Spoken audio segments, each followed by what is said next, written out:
right in your eyes. All I see are a bunch of trashy daydreams.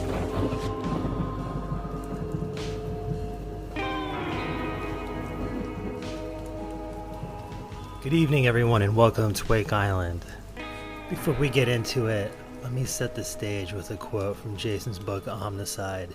In it, he says, "Every storyteller harbors a secret desire to be the one who tells the last story, just as every maniac wishes to inscribe the last fateful madness on earth."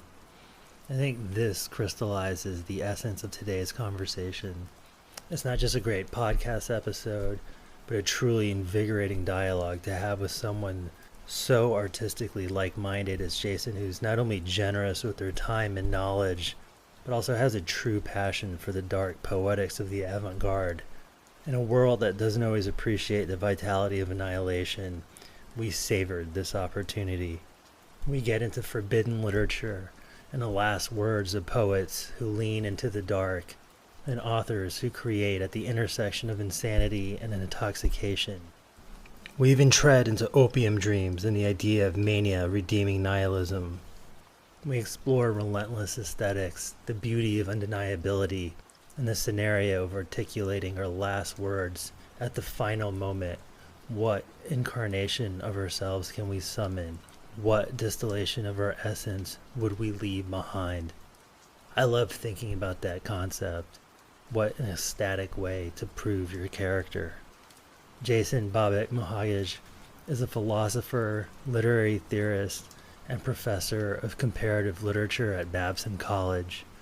His work delves into chaos, violence, illusion, silence, extremism, mania, disappearance, night, evil, secrecy, and apocalyptic writing. With 9 published books to his name, we're primarily going to focus on his recent double series, Night, A Philosophy of the After Dark, Night, A Philosophy of the Last World and Omnicide, Mania, Fatality in the Future-in-Delirium, and its sequel, Omnicide II, Mania, Doom, and the Future-in-Deception. Make sure that you stay tuned for part 2 of our conversation, which will be dropping next week. For now, prepare to embrace madness as we plunge headlong into unreality.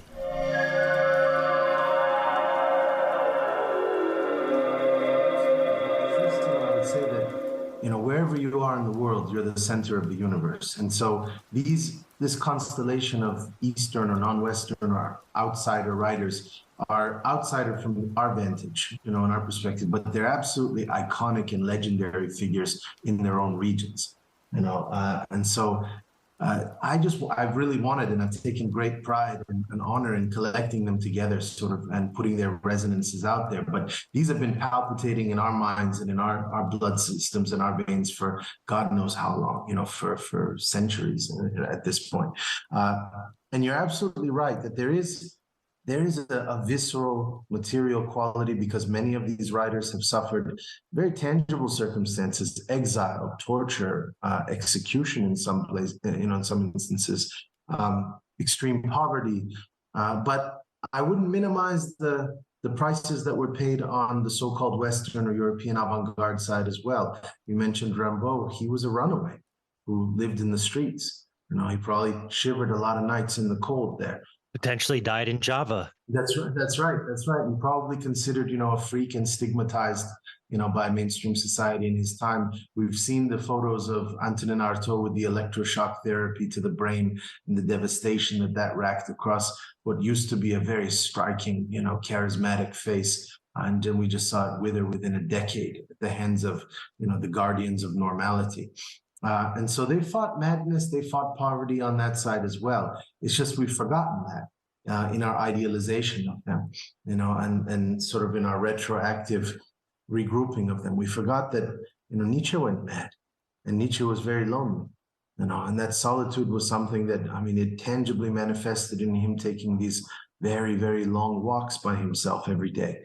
Bataille has this beautiful line where he says, I picture Nietzsche walking by that lake. I picture him leaning against that pyramidal rock that he always chose. I picture him laughing. And whenever I picture Nietzsche laughing, I start to weep. So these are on the Middle Eastern side, it definitely is flagrant though, because they don't get away with it most of the time, and they're not off the hook of being placed in dungeons or being having to go into hiding, or most of their work being underground. And that's something that I want to differentiate, Paul, to your excellent question about sort of what is the difference. Well, one of the bizarre, perverse advantages of living in a totalitarian society is that there is no formal intelligentsia, as there is in the Western Academy, that can co-opt and ruin and diminish the intensity of your writers. And I say this as an academic who works in a university setting for the past 2 decades. The dilution, the mediocritization, the disenchantment that accompanies those white rooms and their, scholarly analysis, it's pure neurosis most of the time. Even though I try to turn my classroom atmospheres into something more of a circus effect or a carnivalesque kind of situation, but that's not what it's built for. Those institutions are institutions of surveillance. They're institutions of the dampening of consciousness. But out in the other reaches where I come from, in the eastern provinces, the writers there, they're forced into these wayward and wayside kind of ruins where they gather, and so you don't have. Well, at the same time, I don't want to idealize again authoritarian configurations, because they are brutal. It's not like we send thank you notes to these governments for oppressing our authors, but nevertheless, it gives them a slight autonomy. It gives them, it allows them to carve out a space in the dark where they have no rules. And they can say unfathomed things, and there's not this pseudo-intellectual class that then kind of conspires to compartmentalize and classify everything to death. And so their words are still like thunder and lightning there. And that's why I choose to align myself with them. God knows, just like Paul, you and David, I have no shortage of collection of my favorite writers from the Western sides as well. It's just that these figures no one's tampered with them. Right. And maybe someone like Nietzsche, it kind of proves your point that you can see how tampered with he is, given that we have to be reminded of the madness and pain of his life. We don't immediately feel that when we think about Nietzsche, because he's been so talked and written about to death in the West. Absolutely. And not to get off on a sort of a critical rant on this, but when you look at the back of, a collection of his works, which we know the blood on the page, we know what went into it. We know that he was ridiculed. We know he was unpublished. We knew that he was disowned in many regards. When we read a quote on the back, and it's by some professor at the University of Ohio or somewhere, who writes 7 books on Nietzsche that Nietzsche himself would never want to read. And then he writes something like, Nietzsche was definitively one of the most important German thinkers of the late 19th century. You see the layers of cynical qualification. One of the most significant thinkers in Germany of the late 19th century, not one of the most menacing, brilliant, devastating writers ever to cross the planet, which is what by right they should say. And who the hell is this guy from the University of Ohio who's never sacrificed at those levels, who's made a career, off the bones and the echoes of this figure, who was tormented in his own time, to go and authorize, it's not even an affirmation. It has all the tonality of pomposity, which I can't stand, and none of the intimacy that comes with the vulnerability and the fragility of reading someone who played at those borderlines of insanity with every single line, and so definitely that's why I choose again to throw dice with my brothers and sisters from the Eastern fronts, because they remain untouched artifacts to a great extent for very bad reasons, but nevertheless, that lets us play and throw dice at wonderful levels. And you could say, the government, part of why it oppresses them so much is that it takes them more seriously, right? It sort of believes in the power of what they're saying and therefore crushes it. Whereas in the West, it may still certainly be better than being tortured to death or anything like that. But the price you pay for it is what you're saying, that these intellectuals are integrated, but at the cost of being neutered and sort of compartmentalized. And, it's a different kind of death in that way. Absolutely, David. No, it is a sign. If I don't want to get off on a negative standpoint here, but, if I bring 30 of my students together, even my upper level students, at an undergraduate level, who are supposedly, at this elite institution, educational institution, they can't name me 5 living American poets, 5 living American painters, 5 living American sculptors, or journalists, or philosophers, or composers, filmmakers, architects. It's a blank face. They can't even name me one among the 30 of them. But I will say this is just an empirical, verifiable fact. These writers that I summon in books like Omnicide and Omnicide II, figures like Ahmad Shamlu from Iran or Mahmoud Darwish in Palestine, I would say almost 100% of the population know them. Really? Like it's almost unthinkable. They're not esoteric. They're on the tips of the tongues. People fear them the way that you're supposed to confront things that are sublime. There's a hint of dread mixed with awe and beauty in there. And there's another reason for that too, that I'll tell you both, which is that one of the other wonderful things that didn't happen on the so-called non-Western front is that we didn't have this post-Enlightenment fragmentation of knowledge into sociology here and psychology there and philosophy here and literature there. The poet in the so-called Middle East is the centrifuge of all of these potentialities. They're the coalescence of the storyteller, the sage, the mystic, the revolutionary, all of these figures condensed into one blast. That's why they have to be so damn good, and their lines have to be drenched with both meaning and style, because they have to inhabit all those roles simultaneously. Can you point in I would say in your teenage years when you were just developing your aesthetic, what was your pull towards the dark, so to speak? Do you know what brought you into the territory of the night and Mania? Yeah, I don't often divulge very personal details. I'll give you mine if you give me yours. I'm happy to. Well, no, this is not among strangers. This is among an inner circle. So I'm happy to share this. When I was 14, I was overcome by a smuggled videotape that had somehow made its way into my father's collection of videotapes. It was not something that he had solicited or even had any interest in. It was the trial of an executed rebel in Iran. And it was his last defense. And it was something that the king of the country at that point had publicly televised because he thought that it would demystify and destroy the aura of the rebels if he could show them humiliated and executed, in fact. So this was right before he was taken out, behind a stone wall, and shot by firing squad. And this is his last defense. And I remember that he was so articulate, and it was just astonishing to me at 14 to see the level of conviction, which at that time, I'll be honest with you, I made an early mistake, but I can't blame that 14-year-old version of myself. At first, I became enamored by tracing the ideology that he was espousing. He was a leftist, sort of revolutionary, like everyone was in the 1970s for the most part. And so I thought that must be what I was attracted to. But it wasn't actually. It was the existential dimension, the fact that he didn't tremble before his own fatality, the fact that he stood there and he looked this corrupt judge in the eye, and when that judge told him to sit down because he wasn't going to allow him to speak any further, I remember he just whispered, or in a very gravelly tone, he whispered the word "nah," which means no. Meaning he told the judge no, and he continued. And in a split second, which felt like an eternity of unrest and of disquiet in the courtroom, the judge let him continue.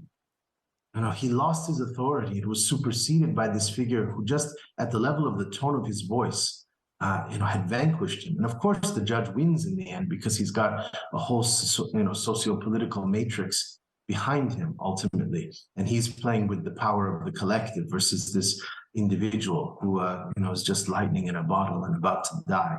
But I watched that figure before he was, on the verge of perishing. I listened to his words, and I never forget that he quoted a line of poetry.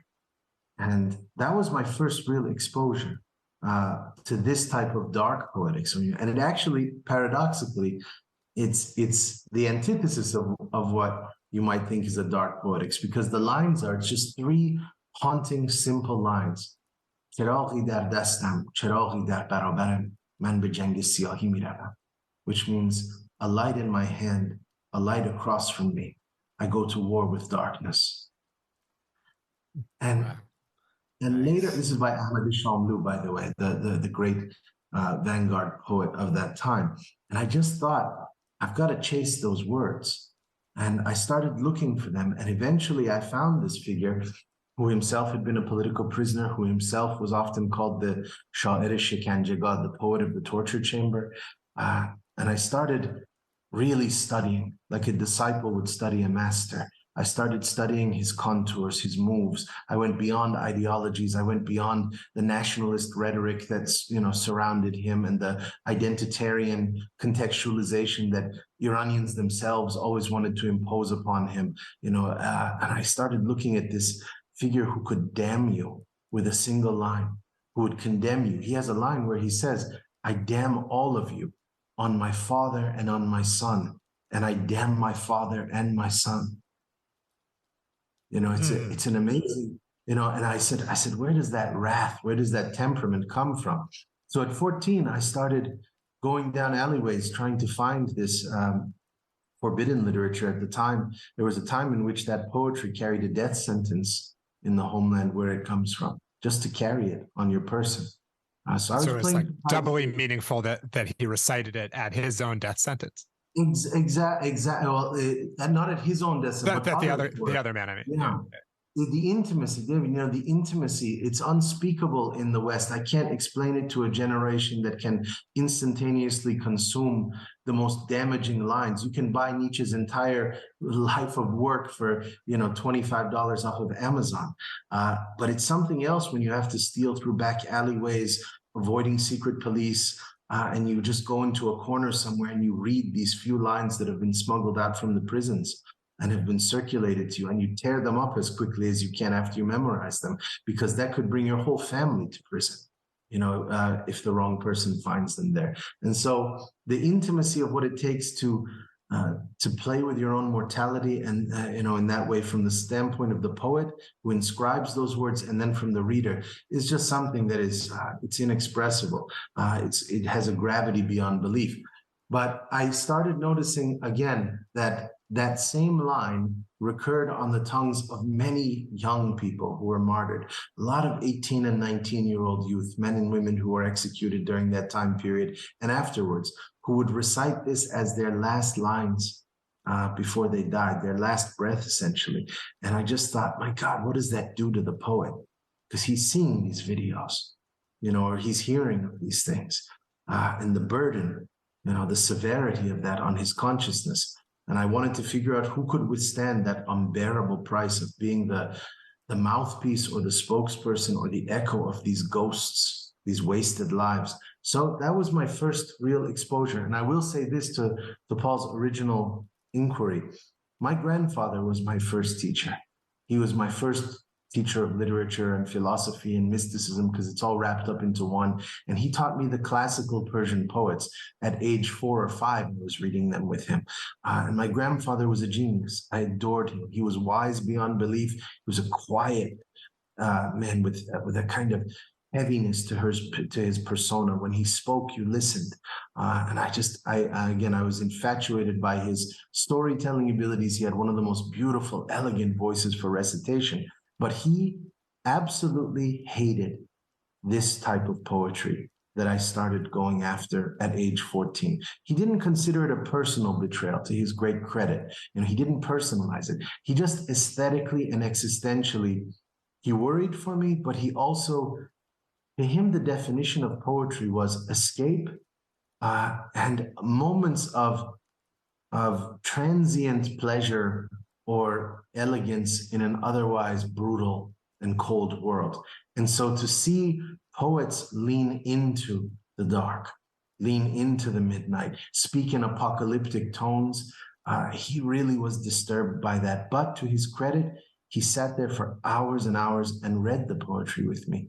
And he hated every line of it. It went against every fiber in his being. Not to mention that just on the most practical artistic level, it didn't rhyme or have meter or rhythm the way the classical poets did. So it offended him that way too, but with extreme patience. Somehow, I don't know if I could do that for my grandchild someday, but he sat there and he read this poetry that he loathed because it offended everything that he was told or what he knew poetics to be, and the responsibility of the poet. A poet who goes against the world, a poet who burns down cities. That was not something that he wanted to necessarily enter into, but he did that for me as his gift. Do you ever wonder if perhaps he was maybe leading your hand? Like he did, in fact, see the power between manic obsession, this desire to extinguish.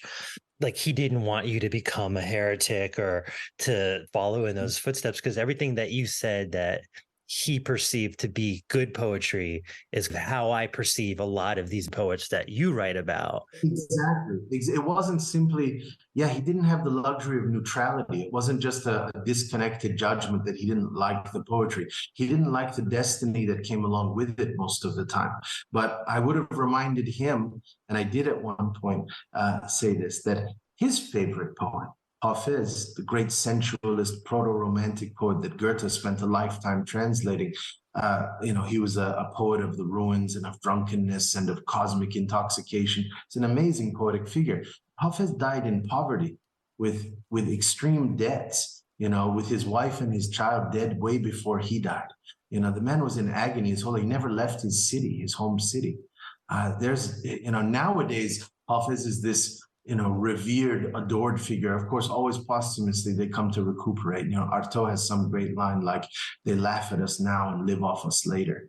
So, of course, you've got a whole millennium worth of parasites, who now... The Gothic pull. Yeah, exactly. Who voyeuristically now, it's even common custom in Iranian culture on New Year's to tell fortunes through Hafiz's poetry. And I just think, God, and he's the most misfortunate one, if you read him. I remember Melville, some point at the end of his life, when Melville was dying, he said, I wrote the Gospels in this century, yet I should die in the gutter like a dog. Exactly. Hafiz literally died in some alleyway, sort of begging for money for wine as well. And so my grandfather, he elided that point a little bit, but deep down he knew that all poets, and I guess I'm among them, what you call what I do to be a kind of poetic philosophy or philosophical poetics. We our stories end badly typically, but that also was part of the motivation for this book. And I'll let you guys take the conversation further, which is that, one thing that I learned from him and from others is that nevertheless, even though we do die in bad situations often the time, or even though we're punished immensely, we deserve it.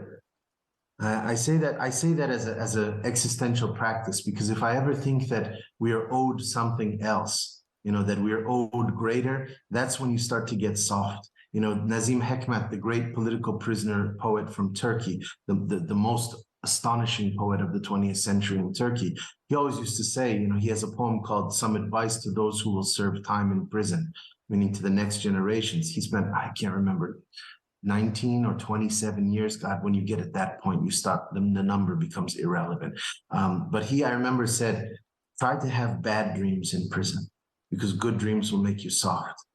You'll atrophy. And so one of the things, though, that I kept in mind was, even though we have a long blood trail of martyred authors and thinkers and visionaries, you got to take your stab. You got to take your shot in your era. You have to keep it going. And we're always outnumbered, and we're always sort of outforced by existing regimes. But nevertheless, we keep coming back as well. That's the Nietzschean sort of eternal return. We're the infinitesimal ones that go up against infinity. And it's our obligation to take our stand every time to show them that we're still here. If for nothing else, out of pure spite, to deny them the pleasure of thinking that they annihilated us. Like that moment temporarily silencing the judge, that even though you're not going to stay your execution, you did beat him in that one moment. Exactly. And we take our victories here and there. We have our strongholds. One of my favorite writers, Sadegh Hedayat, who wrote The Blind Owl, which I think is the greatest literary masterpiece that I've ever read. I'm so happy we've been talking about it this recently. up. Oh, we're going in that direction. Good. Yeah, well, I picked up 4 books from reading your books that I'm currently reading right now, and The Blind Owl is one of them, and it's really been blowing me away. Like it's been a while since I've read something that like really brought it in the way that you're talking about.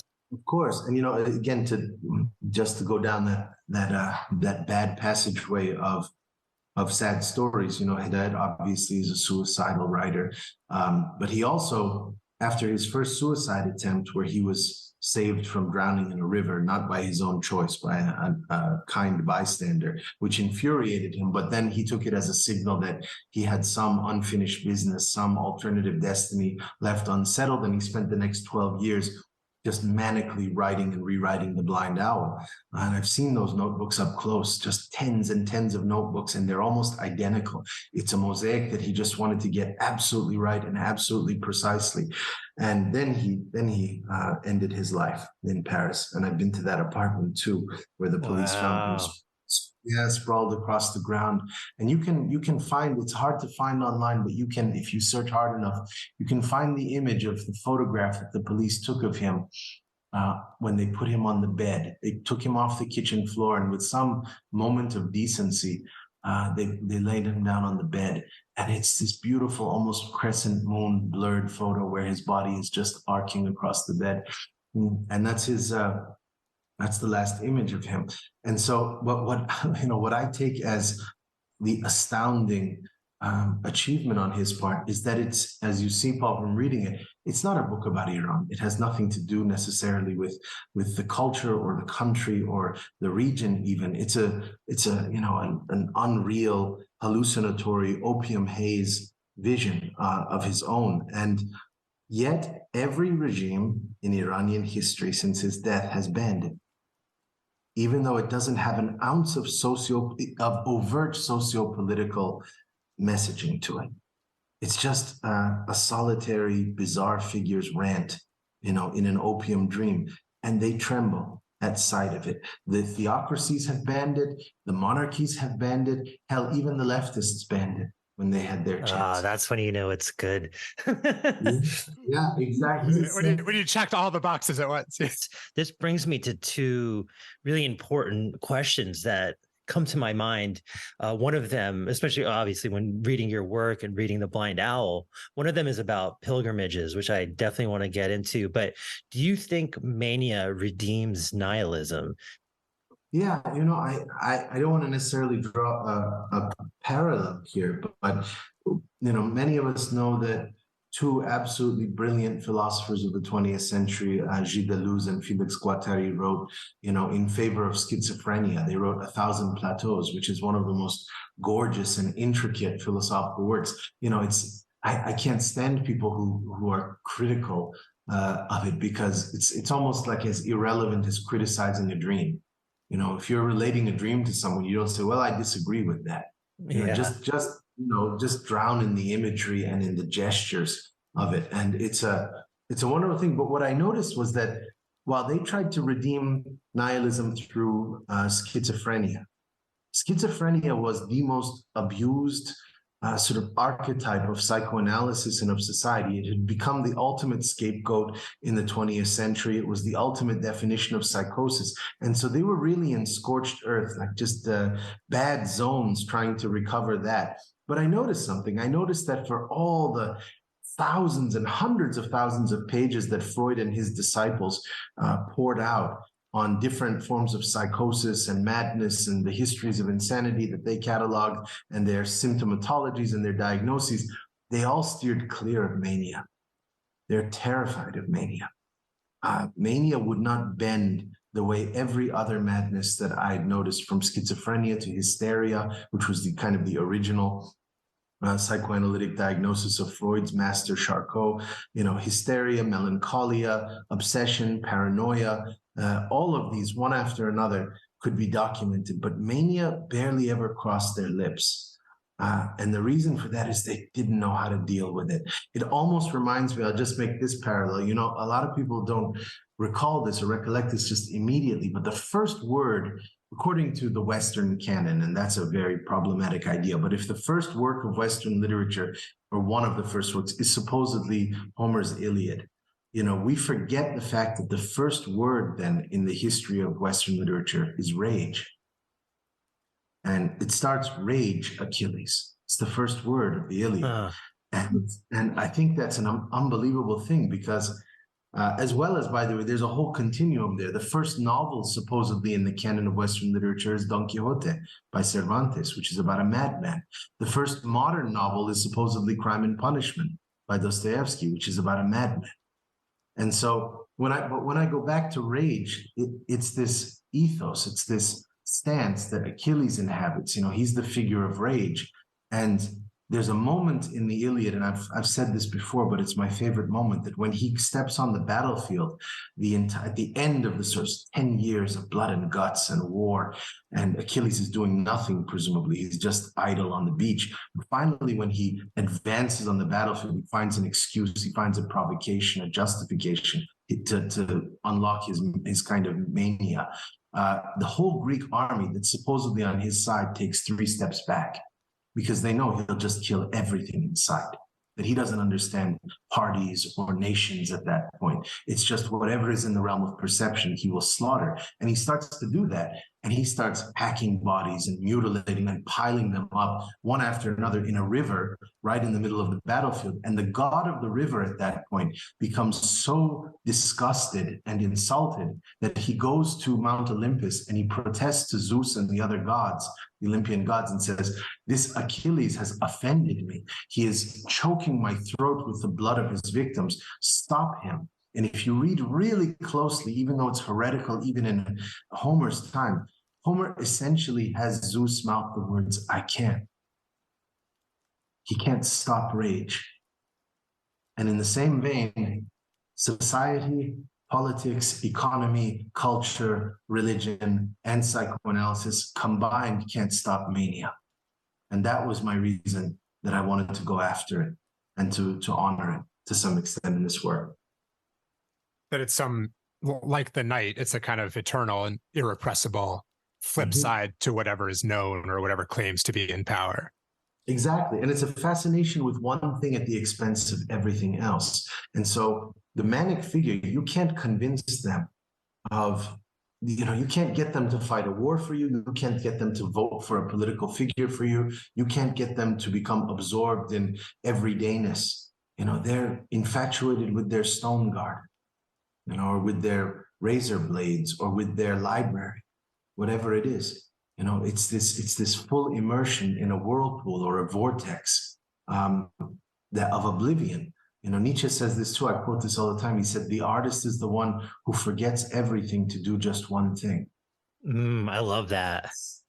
It's a great line to describe mania, and that's what I wanted to do, to find these moments when poets would sink so deep into a single image or impulse or desire or material phenomenon, the wind, a mirror, anything sort of that you could think of in that regard, and just, the whole world would dissolve around them. I think that's the most powerful gesture of resistance, by the way. And maybe that's why, when you talked about the very understandable, 14-year-old mistake of thinking that it was the ideology that had empowered this figure, then maybe the problem with, why most revolutions fail or most ideological projects fail is that they lack that mania, right? They over-intellectualize it, or they're overly terrestrial in some way, right? Or they have too much of an idea of how they're going to overcome something, but they're not just completely transported by that singular drive. Absolutely. Absolutely. But the reason, and you're exactly right, the reason why that figure was able to arrest the judge, if he had tried to engage in a political dialogue with the judge, if he was to accuse the judge of oppression or of injustice or of inequality, which was flagrantly, visible, if he had done that, it would have gone nowhere. It was a dead end. The judge would know how to maneuver within that dialectic and to suppress it and to exterminate, which he ultimately did.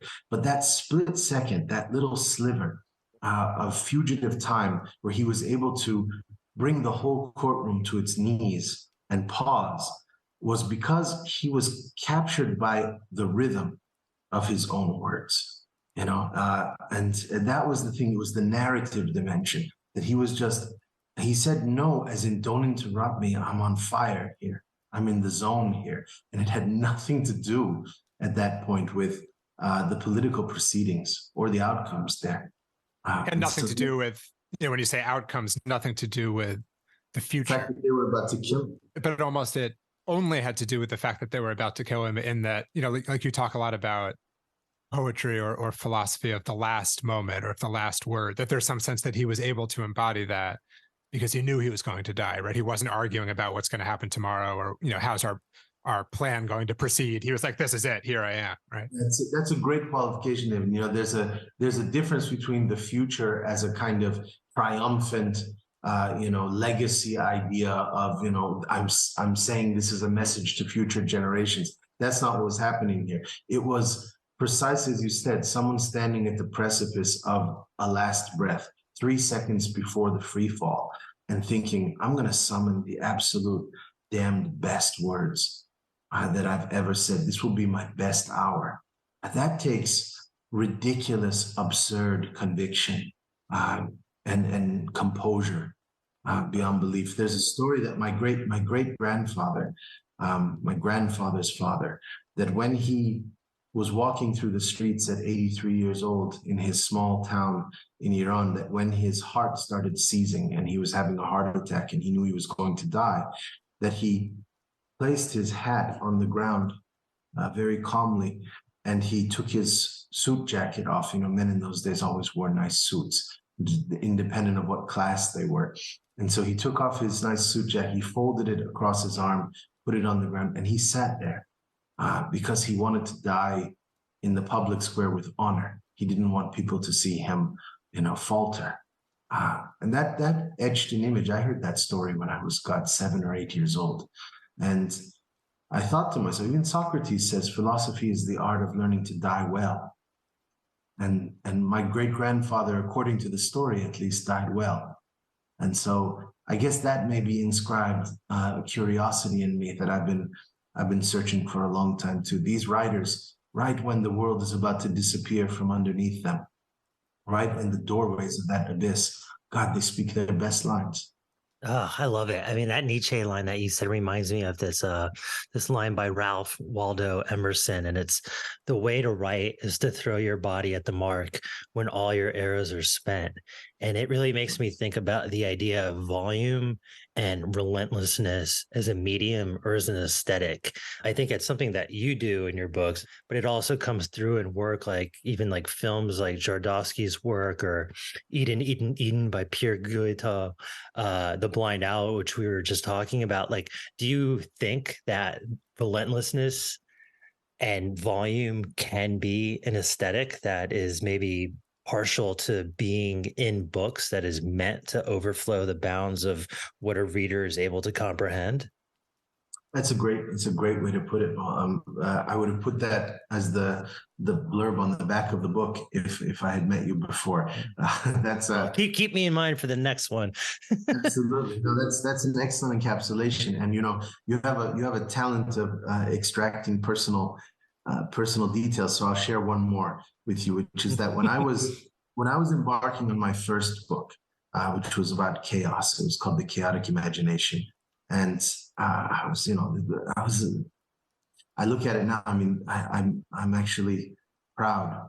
That kid had some tricks up his sleeve, even though he didn't know half of what he was doing, in those spaces. But nevertheless, pulled something off that I never reread old works, but I had to a few years ago, and I thought, God, what is this? It's going to be some cataclysmic confrontation with 20 years ago when I was like unformed. I was like, no, he's got all the speed and all the, all the intensity that I still have now. And so but this is what I was going to say, is that when I wrote it, I had one advisor at Columbia University, a very brilliant, angry figure in many ways, and very complicated figure. And he was a great master to me in many ways until I had to depart from his presence for various reasons, just to go out on my own, but also because he disliked the terms that I was making in my writing. But I remember the last piece of advice that he gave me, which was that he said, if you keep writing like this, no major academic institution is ever going to hire you. It's career suicide. He said you're lucky if a cult in Southern California starts to read you. That's your fate. And so I remember he said that, but he said it seriously. And he said, so there's only one thing that you can do, because they're going to dismiss you. They're going to overlook you. Doesn't matter if you're gifted or you're talented or you're more complex. That's not what they want to hear. These are not their topics. These are not their writers. This is illegitimate, completely illegitimate. He said, so you have only one option. And I said, what is it, Professor? And he said, you have to become undeniable. And I said, Anna, he said, you have to write so furiously and so much that you become an unstoppable thorn in their side. Be relentless. Yeah, that comes back to that question. That's why I told you that, because his advice was the only way you're going to survive this, because they're all going to be against you, is relentlessness. Deleuze calls it the unstoppable. Yeah, so yeah, that's what I've taken as my duty, and I don't personalize it. I take this that I'm in a long line, maybe an abhorrent line, maybe an abominable line, maybe a depraved line, who knows? But I cherish these figures. To me, they're the most graceful, even though they're the most demonized in their times.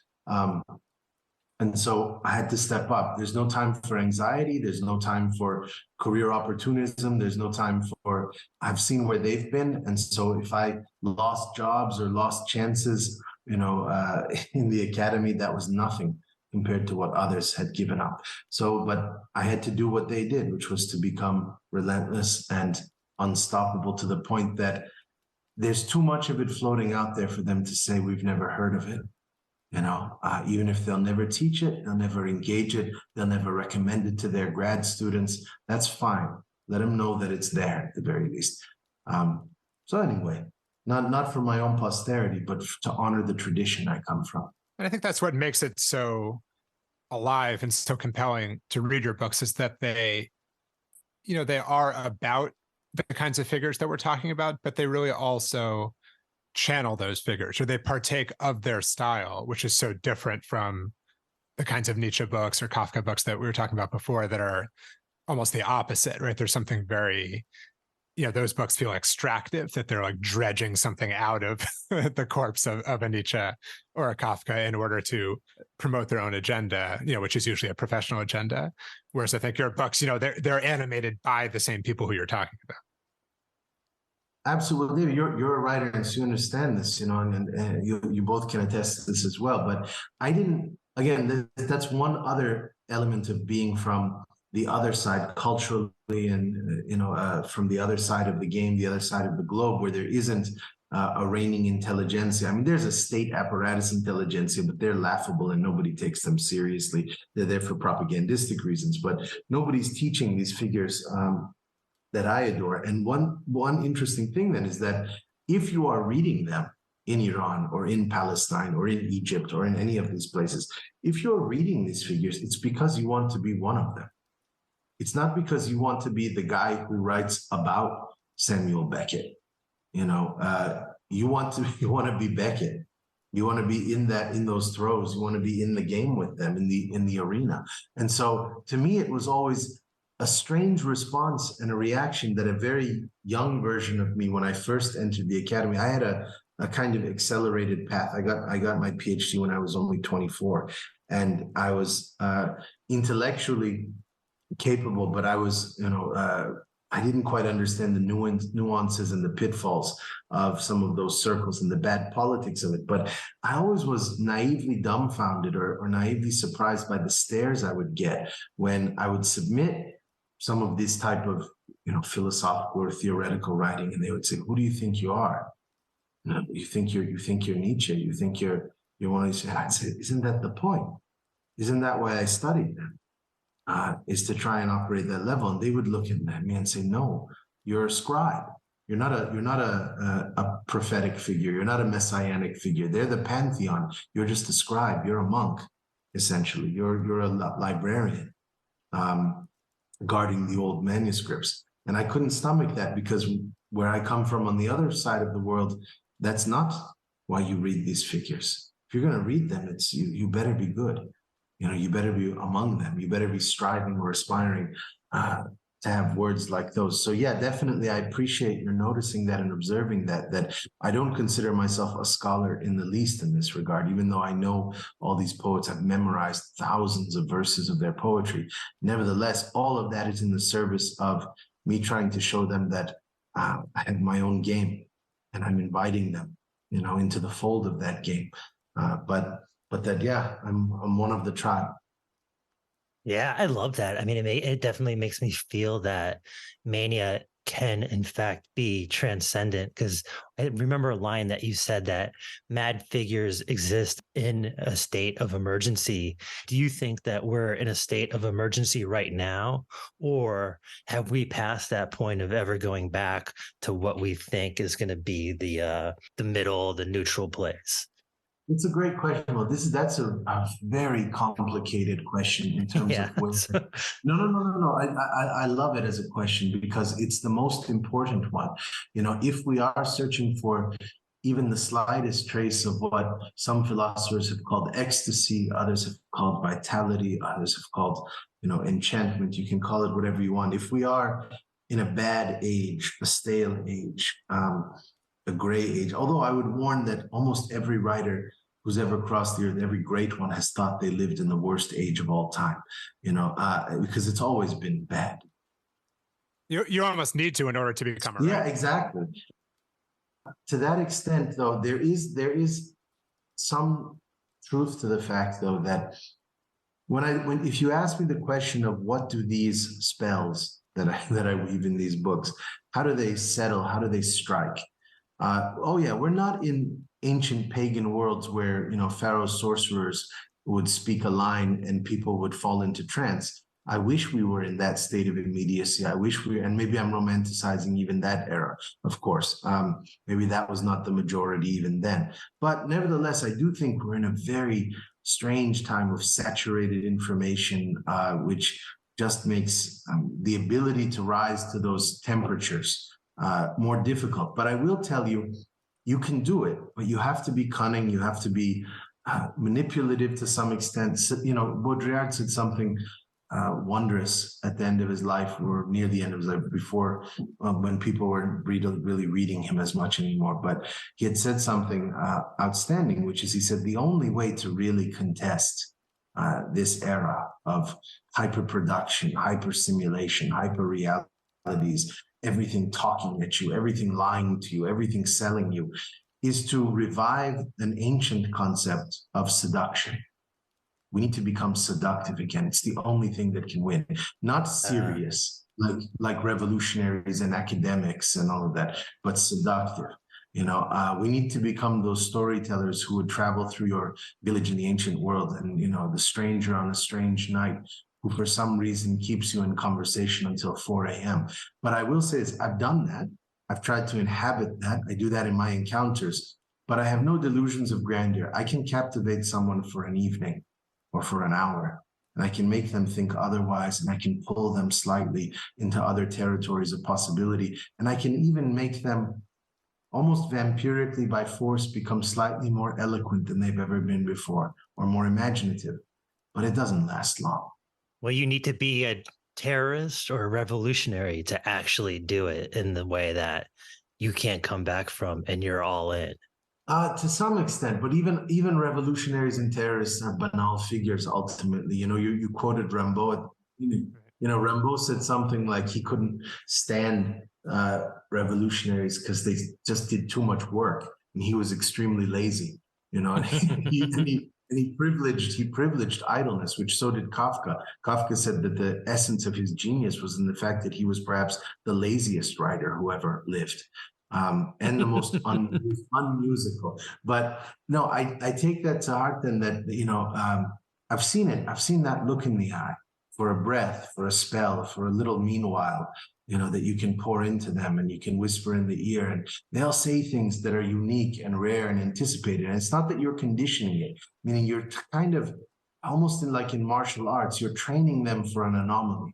You want something original to emerge, but you set the stage for that originality, for that unanticipated, unpredictable thing. I've said this before too. One of the things I love is that if you study medieval sword fighting, there are great masters who would train on uneven grounds, bad altitudes, rocky settings and all that, in order to train their footing for unpredictable steps.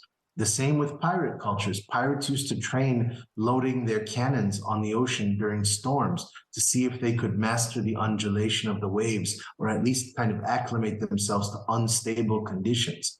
And gamblers do this all the time when they're facing weird streaks and luck and probability, and it all comes converging down in the hand or the dice. They have to figure a way to adapt and be versatile and to make it work for them.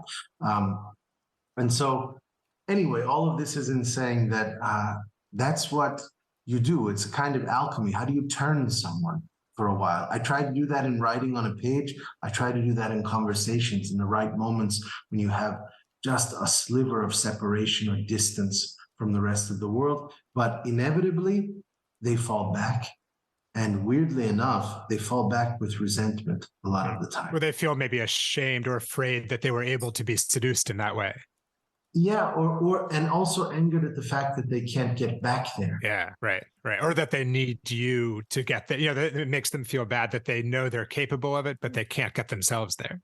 Of course. But, to that effect, again, that's another cultural difference, because I never assumed, that when I met great poets or storytellers, or artists or visionary figures or mystics in the eastern parts of the world, in the Middle East, and I've traveled throughout the region, I've met some very, intriguing, wonderful figures. I never assumed that they owed me anything other than those few minutes that they offered, where they displayed something or they illuminated something, and then they would abandon you just as quickly as they met you. There was no sense of social obligation or any of that. And so I always find it strange that people assume that there has to be a constant return, to things. No, we can spend a few minutes together and then we can depart and diverge as well.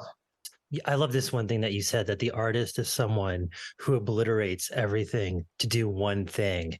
And I think that must be, in reality, incredibly depressing to a student, because then they realize that they'll never get there. And if they do, they're on this path of self-destruction that is a place of mania that you don't come back from, that's both romantic, but also must be deflating at the same time.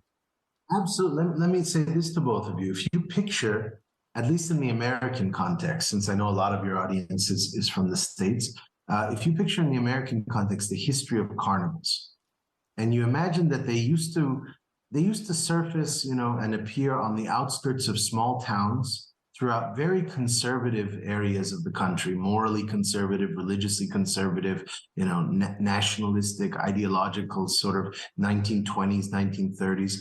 And that parents, highly moralizing parents, judgmental parents, would nevertheless give their kids money to go to this decadent spectacle and participate in this weird ritual of freak shows and rides and overconsumption, and indulgence for a night. They would allow it. And the idea obviously is that it was to purge them of the impulse or the temptation, let them get it out of their system once a year, and we have rituals like that. But what amazes me is that they never, and they're right, the parents were never worried that their children would run away with the carnival.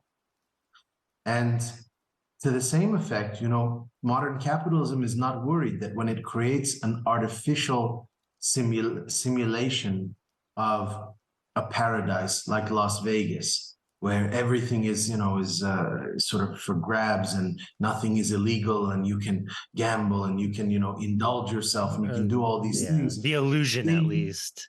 The illusion, at least. Of course, it's the most staged and artificial and sort of a ridiculously cliched place. But nevertheless, they are right that all these people who plan their, their escapade in Vegas from 6 months in advance, that they never stay in Las Vegas. They always go right back to their jobs the next week, and capitalism banks on that return to the productive cycle.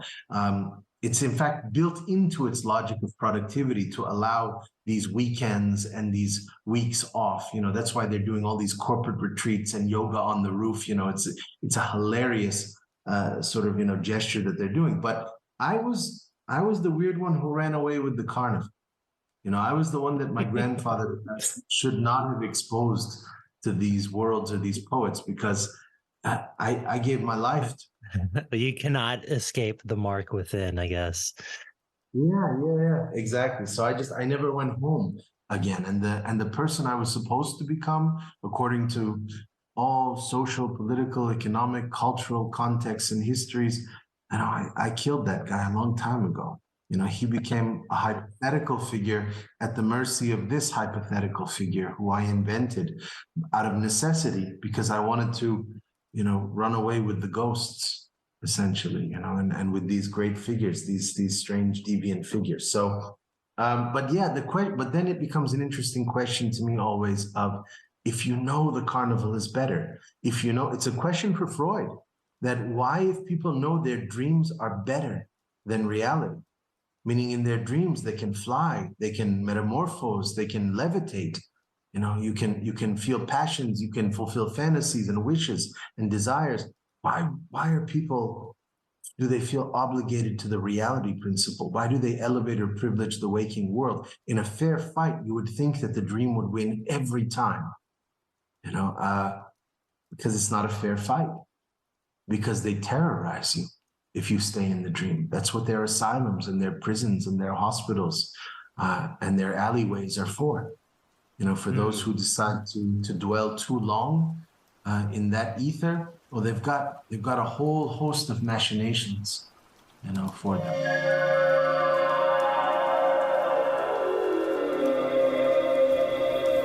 All right, I hope everyone enjoyed part 1 of our conversation with Jason Bahbak Mohaghegh. Part 2 comes out next week on Wednesday.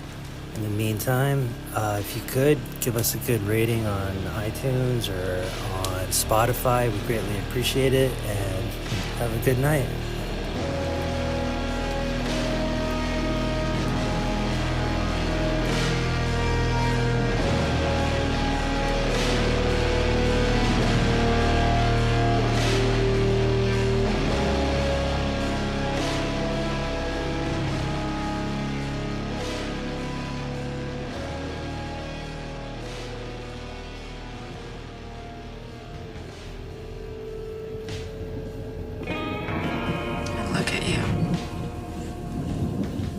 Right in your eyes.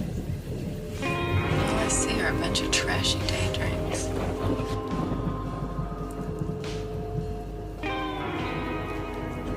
It's not easy, because I live in the world too, and God knows everything is constantly trying to claw me back. And I don't, by the way, ever think that these realms of thought I don't use the word transcendent for a particular reason, which is that I don't want to fall into the trap of what Nietzsche called the ascetic ideal.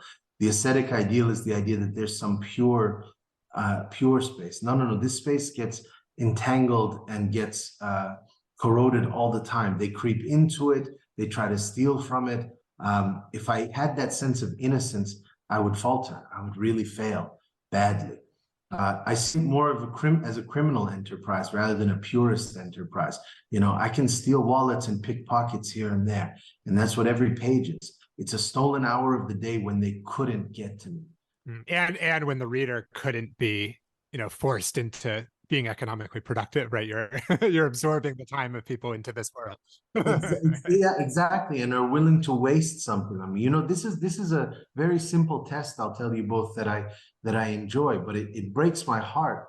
But it also is what differentiates, and I hate to speak hierarchically, but I do believe in an existential aristocracy, even though they become the wretched of the earth more often than not. But this is the difference. If I were to if a student of mine comes in all dreamy-eyed and spellbound by something that, you know, I've said in a class and all of that, and they want to supposedly follow off the cliff's edge. And they come into my office hours and they say, Professor, you know, that was mesmerizing. I was hypnotized. Can you give me something that's like a really rare book, like something amazing?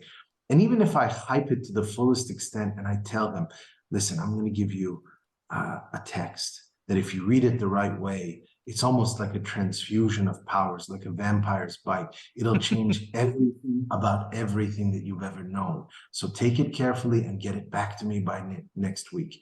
If I do that and I give them that urgency and that countdown, and they will go running, almost every single time when I see them on Monday or Tuesday and I say, have you read it yet? They say no. Yeah. And when I say, why not? Well, I had an accounting exam. And I say, well, do you like accounting? No. Do you want to be an accountant? No. Then why did you sacrifice this, you know, otherworldly object for the sake of some banality that is a throwaway experience for you? And the answer is because that's real.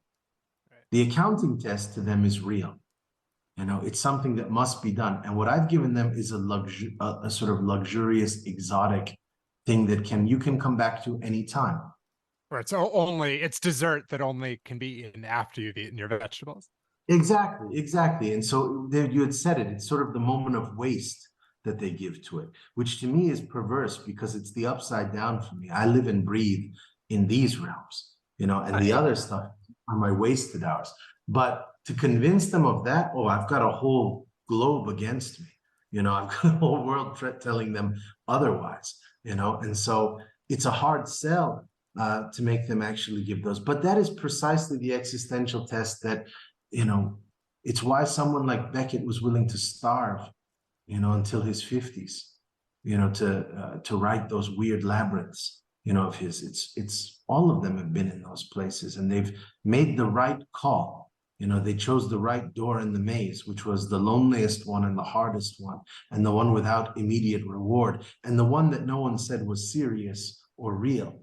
Or that was even visible to anyone else or comprehensible to anyone else. That's right. Exactly. You know, and they diagrammed those unseen territories. You know, they map them out brilliantly. I give them, again, that's where I say I'm part of a long line, an untimely one. It's not a historical one. It's an untimely one. It's an eternal one. And that's why part of it too is I know there's some kid, I know there's some young man or young woman in some remote corner of the earth right now. And I don't say this with any sense of altruism necessarily, but if they can pick up, you know, a few of these pages, and if it tells them that, you know, there are others, you have companions, even across oceans and abysses, you have others who have gone this way, and it's all right, you can take a stand for it too. That's what the others did for me. Going back to what you said about the feeling that there's something heretical or criminal about going into the world of the dream, you know, living in the world of the dream and staking that out for yourself as your reality, you know, or being the one kid out of thousands who does join the circus. You know, if all of those parents send their kids, 99 of them come home or 999 come home, but occasionally, you know, the circus exists, which means that someone joined the circus, right? But to be that person, I think the reason why so much is weighted against it, you know, to go back to your student who prioritized the accounting exam over this book that could have unlocked everything, is that I think people want to keep the dream pristine, you know, or who's the type of person who goes to Vegas and says, I'm just moving here and I'm going to get a job and live here, you know, or goes to the Virgin Islands and says, I'm never going home. And people do that. But in order to do it, you have to be willing to turn the dream into a reality, which often has a heaviness about it and an ugliness about it. You know, so people use the phrase in a labor. Yeah, exactly. But that's the thing that they also like. They like the image of being one of us. They like the idea of it. They don't like waking up and going into that minefield and, you know, and pounding out those thoughts. I don't even like it. You know, I mean, let's not be sort of misleading here. Writing these books, in the aftermath, there's a rapture. You know, in the aftermath, there's a sense of but it's exhausting, it's backbreaking, it ages you decades each time.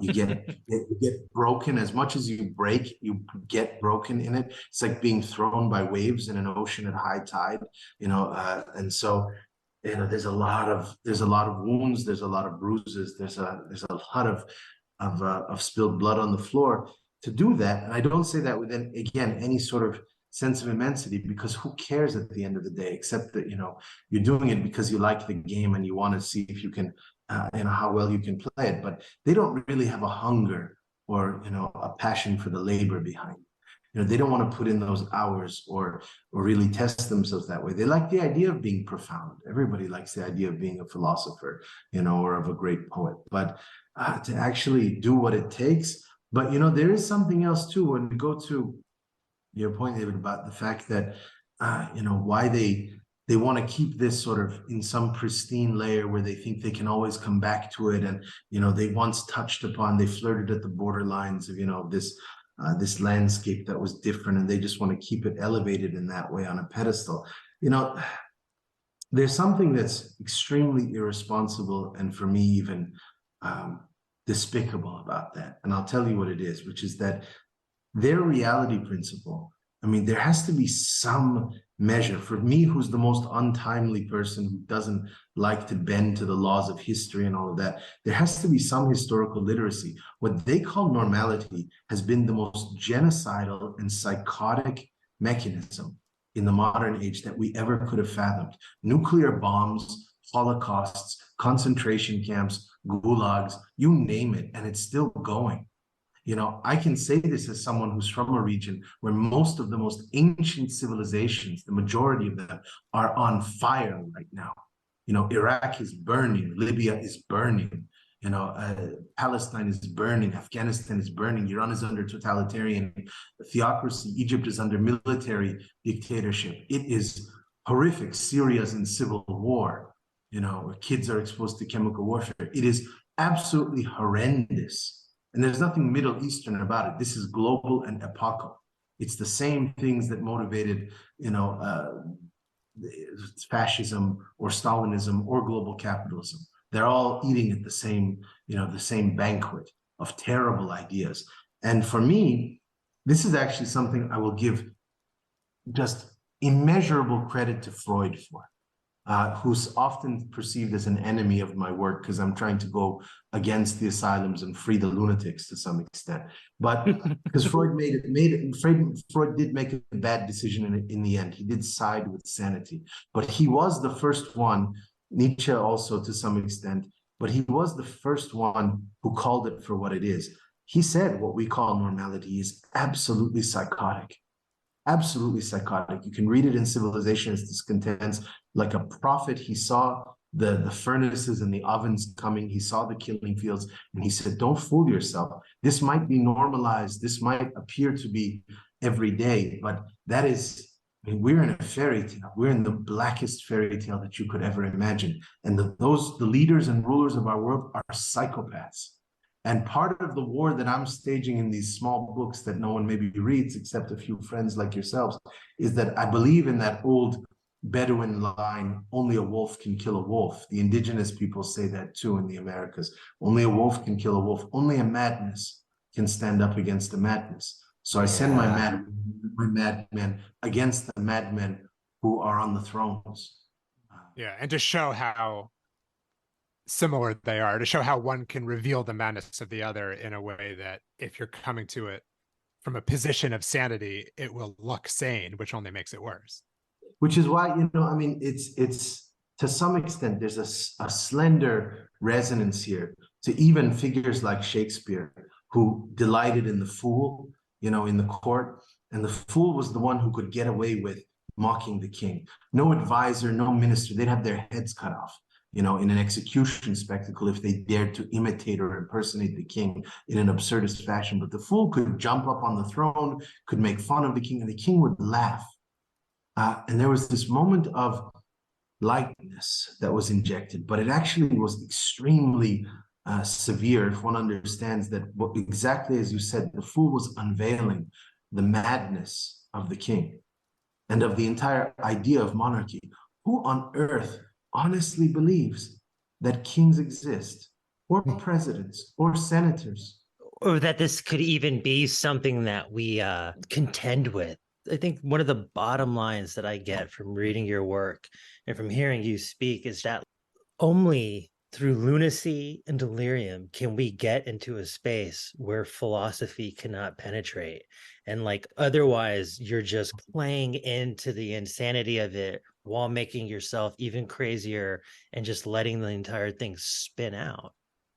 Absolutely. And you know, one of the things that just to say where philosophy can penetrate, and philosophy has been complicit and conspired in bad ways with this awful history at times as well, because the problem of the 20th century, which again collected more dead bodies in war than in every century of human history before it combined.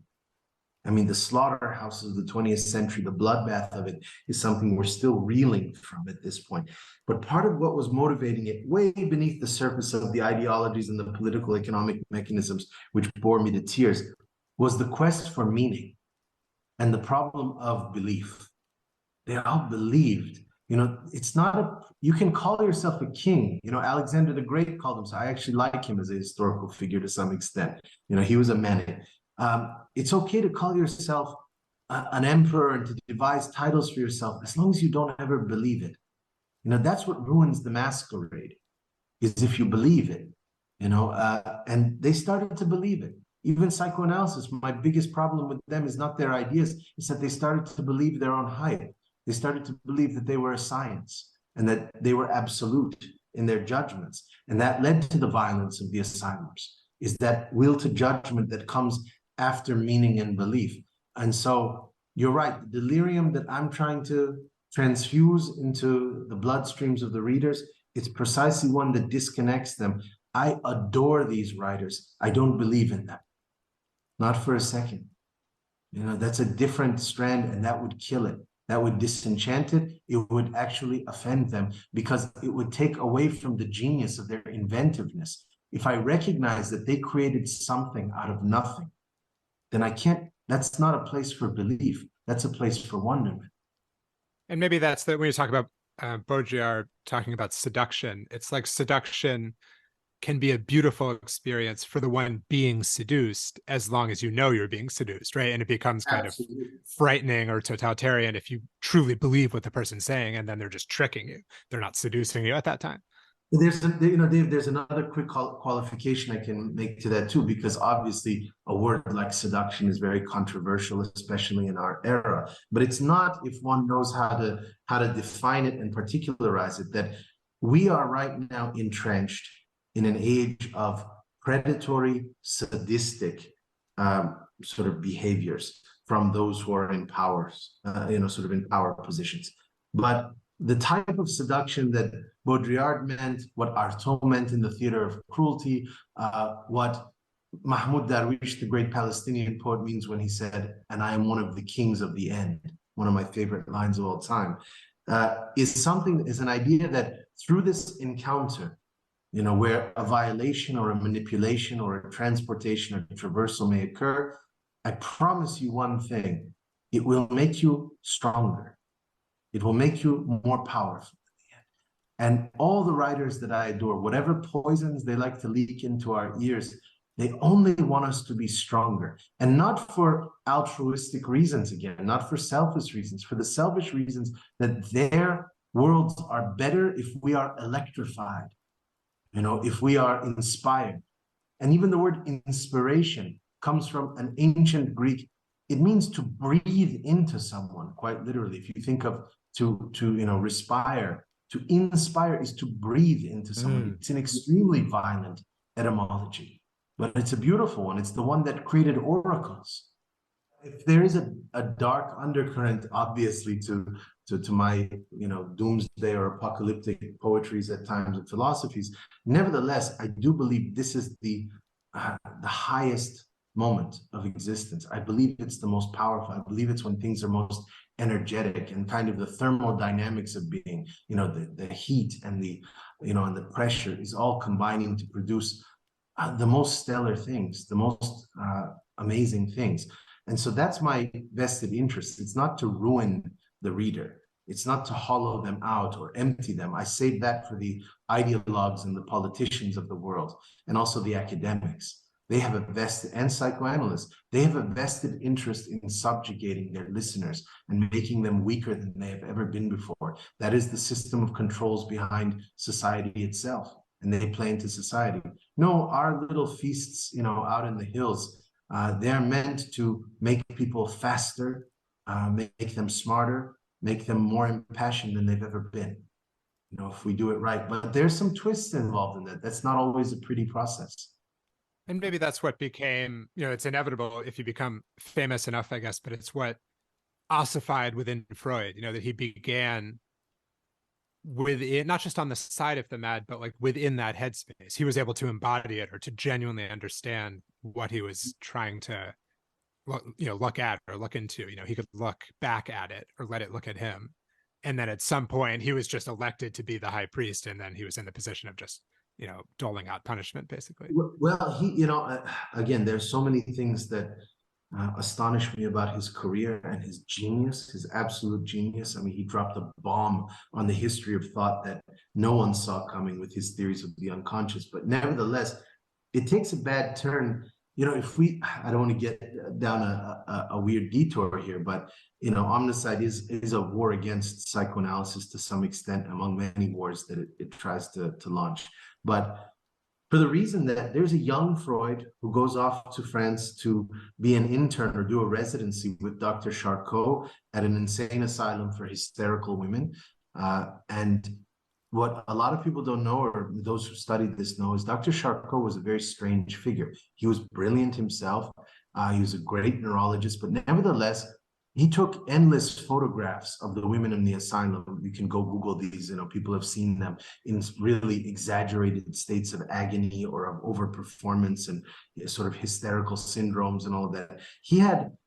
Charcot didn't hide the fact that he was absolutely fascinated by his mad sort of subjects. And even on the weekends, and this is how Freud actually got initiated into cocaine. He was trying to impress Charcot, because Charcot on the weekends would invite his staff and other doctors over for these really weird parties, these festivals kind of at his estate, at his manor, where he would have fortune tellers, sorcerers, clowns, weird mystics come and perform, and Freud saw this curiosity with the Pandora's box, that in his master, and he suppressed it in himself. He, to a great extent, he made a choice not to fall in love with that world of madness. And so in the end, he has to say no to it and has to ultimately betray it in the name of sanity. And of course, there are others who turned against him and wanted to unlock the doors, where he was bolting them up. But no, sometimes one thing that I learned, and this is what one of the things I dislike most about academic sort of discourse and culture, is that aside from the fact that there's a complete lack of style and that there's a neurosis and there's bad hierarchies there and all of that and turf wars, but aside from all of that too, it's just, they don't seem to enjoy their work, for one, but also even more than that, they don't take hard stands. If you adore Joyce Mansour, an outcast surrealist poet from Egypt who then traveled to Paris and then to other places, and all that, always on the peripheries of the surrealist movement because she was a woman, in that time period. But André Breton was absolutely taken by her and knew she was a queen of the poetic universe. But nevertheless, if you want to throw in with her, if you want to dance with her in her pages, that means that 99% of the world becomes intolerable to you. Because 99% of the world tried to crucify her. Had no patience for her, didn't see her. And that's got to make you a little angry. Not vindictive, but I get angry on their behalf, and so if to fall in love with one is to kind of deny all others. And that goes back to mania, right? To sort of let that force take you, to go into that river and not just stand on the side of it. Absolutely. And so I don't understand academics who write about these visionary figures and their sufferings and their expenditures, and they make careers off of them, and then they go and they play house in the suburbs, and they completely fall back into the trappings, and they don't see the violent contradiction, in that gesture. No, it's incredibly weird, and I definitely want to like tie a lot of these strands together, because I've heard you say that psychoanalysis was a crucial development in human thought, but it cannot be the last step. I do wonder, given everything that we're talking about, what do you think comes next? What's interesting, it's what came earlier in some ways, because the unconscious is a stunning revelation, but it's also real late on the world historical scene. You think that every grandmother in every village, from China to Bulgaria, didn't understand the unconscious? Of course they did. Every time their husband came home angry from the fields and abused them, they knew that's sublimation. They understood that. It's because they couldn't yell at their boss, or they couldn't yell at the tyrant, so they yell at them. Every psychoanalysis is simply putting in theoretical language what the most persecuted peoples, the most overlooked peoples have always understood intuitively about these reigning structures of the known world. And so it's actually, but what I love is that then where do the grandmothers in these sort of remote territories who are the most, again, to some extent oppressed in terms of social stratification, where do they go? They go to superstitions. They go to their own little ritual worlds. They go to nursery rhymes and lullabies, and they expose immense creativities of alternative universes in these slight gestures, the way they weave threads, the way they make lanterns, the way they cook, their little potions, which are not part of the history of official medicine, and all of that. And I don't even care that they don't work, that their superstitions are not functional or practical. I'm totally willing to admit that they don't work, and all of that. But I love that this is what Freud actually called the omnipotence of thought delusion, which he said children have, which is that they think that if they just think something and they recite the wish words in their head, that they can wish something into reality. An internal desire will manifest as outward reality. And he had no patience for this. He said, because if that continues beyond childhood, it becomes obsessive compulsive disorder, right? The person who thinks that if they don't wash their hands 27 times, that they'll get diseased. But even more illogically, the person who thinks that if they don't lock the door 27 times, it will cause their father to die that night, meaning some really strange leap of logic that doesn't even hold causally in any kind of linear universe of thought. And Freud dislikes it intensely. I love the omnipotence of thought delusion. I love it that when the child thinks that they can wish something. Even Jung was tempted. He called it synchronicity. Jung, who I don't always have the most patience for, but he said there are these weird moments when some desire in your mind, some inkling, some little strand of fixation suddenly manifests and happens, and it feels like deja vu, or it feels like an echo, or it feels like this invincible rush and exhilaration of, oh my God, it doubled.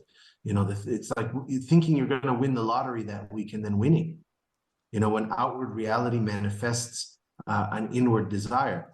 But this is exactly what the grandmothers have been playing at for centuries, to try and undo and unravel the terrible psychology, the neurotic, repressive, and oppressive psychology of the winners of history, for thousands of years.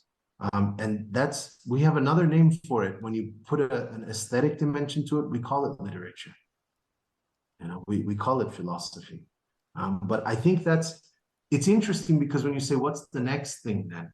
Well, definitely, without going down the rabbit's hole of this, the virtual, the metaverse, the multiverse, all these kinds of things, these technologies are going to definitely blur the line of the real and the unreal in irreversible ways. We're already seeing it. This is why we're having mass schizophrenic epidemics, but tragically manifesting violently in the form of mass shootings and psychotic episodes that are aggressive. When if anybody knows anything about the history of schizophrenia organically and intrinsically does not lean towards violence. Yeah. You think of the fool in the ancient world, or the so-called village idiot, which is a cruel terminology, but you picture them as happy-go-lucky. You picture them as sort of just mumbling things to themselves or singing songs. And that's not to over-romanticize or idealize schizophrenia historically, but definitely when a kid goes and kills an entire classroom of young students, and they call that a schizophrenic episode, I actually think that's a misdiagnosis. That tells me a hell of a lot more about the society in which that schizophrenia is existing than it does about schizophrenia itself, schizophrenia proper. Well, maybe schizophrenia, I mean, or you don't have to use that word, but that there's some kind of psychic disturbance that has leapt from the level of the individual to the level of the society. And that school shooter is just a kind of node in that ill network, right? Something is manifesting through that person that isn't their intrinsic psychology. Absolutely. And this is why I would actually say that one of the biggest problems that we're facing is that, all right, so every time, let's say, capitalism or modern society wants to trot out some new disruptive technology, they try to code it or cover it or conceal it in a kind of game-like sort of appearance, so that it seems like, oh, we're just swiping, or we're just scrolling, or we're just doing this. It's game-like, it's bells and whistles. And that's to hide the fact of the radical, drastic implications, which they themselves haven't thought through. They haven't thought through the concept because they can't. It's blind alleyways of speculation. You don't know what 3 steps ahead, the virtual world is going to bring, or artificial intelligence, or clones, or cyborg cultures, or digital culture, any of this stuff is going to unleash. And I'm not against them. I just say, it's a weird roulette wheel, where they don't know where it's going to go. So they just make it seem like it's harmless, and people take to it quickly because they wrap it in all these nice decorations of, again, something childish or game-like or fun or entertainment or whatever. But what's happening is, and I'm not the first one to say this, increasingly and fatally, the so-called reality principle, or the dividing line between reality and illusion, is exterminated. It was just abolished. So, and with that, the line between so-called sanity or normality or reality and madness. And so people are doing crazy things. Their technology is insane. If you showed these iPhone devices to any generation in human history before us, they would think that we're magicians. And they would chalk it up to, it would be diagnosed or classified as magic to a certain extent. And so the interesting thing to me, though, is that as they're eroding and completely dissolving the concept of reality, what they do to cover it is a very over-exaggerated narcissistic concept of the self. And so they're selling you, this notion of identity and of selfhood at every turn. Which one do you want to buy? Which choice do you make when you're on Netflix? What do you, and it's framed as consumptive habits, and it's constantly tailored and customized and privatized and personalized. Meanwhile, the reality is it's becoming algorithmic and impersonal and alienated. But they've got this nice little scarecrow of the self. But that is what I think is causing the fatal violence, is that if we just went headlong into the unreality, if we just sold out on the reality principle entirely, became the avatar, became the mask, and just let the very idea of the face go away, we wouldn't have these backlashes of violence that I see occurring. If we said, they're not bullying me, they're bullying it in terms of your Instagram or Facebook profile or something. Right. But I also think, it's constraining people. There's something deeply neurotic about the narcissism of social media. It's not going full madness. It needs to go further. And that's what the so-called virtual reality is promising.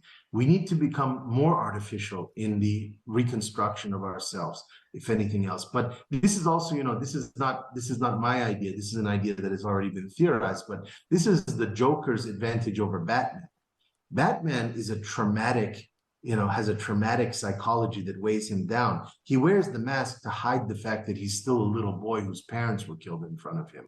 And so he's got this nasty sort of wound that he can't escape, and he has to destroy everybody, as a vigilante, sort of, in the city in order to try and cover up this involuntary trauma of his. But the Joker is just 100% absolute identification with the mask.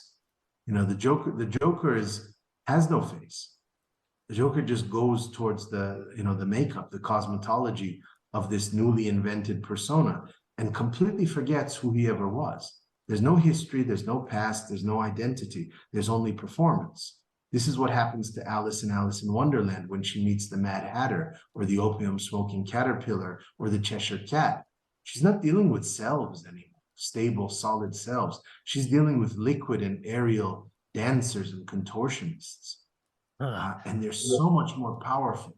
They're so much more powerful than her enslaved sister back on the surface doing her math homework.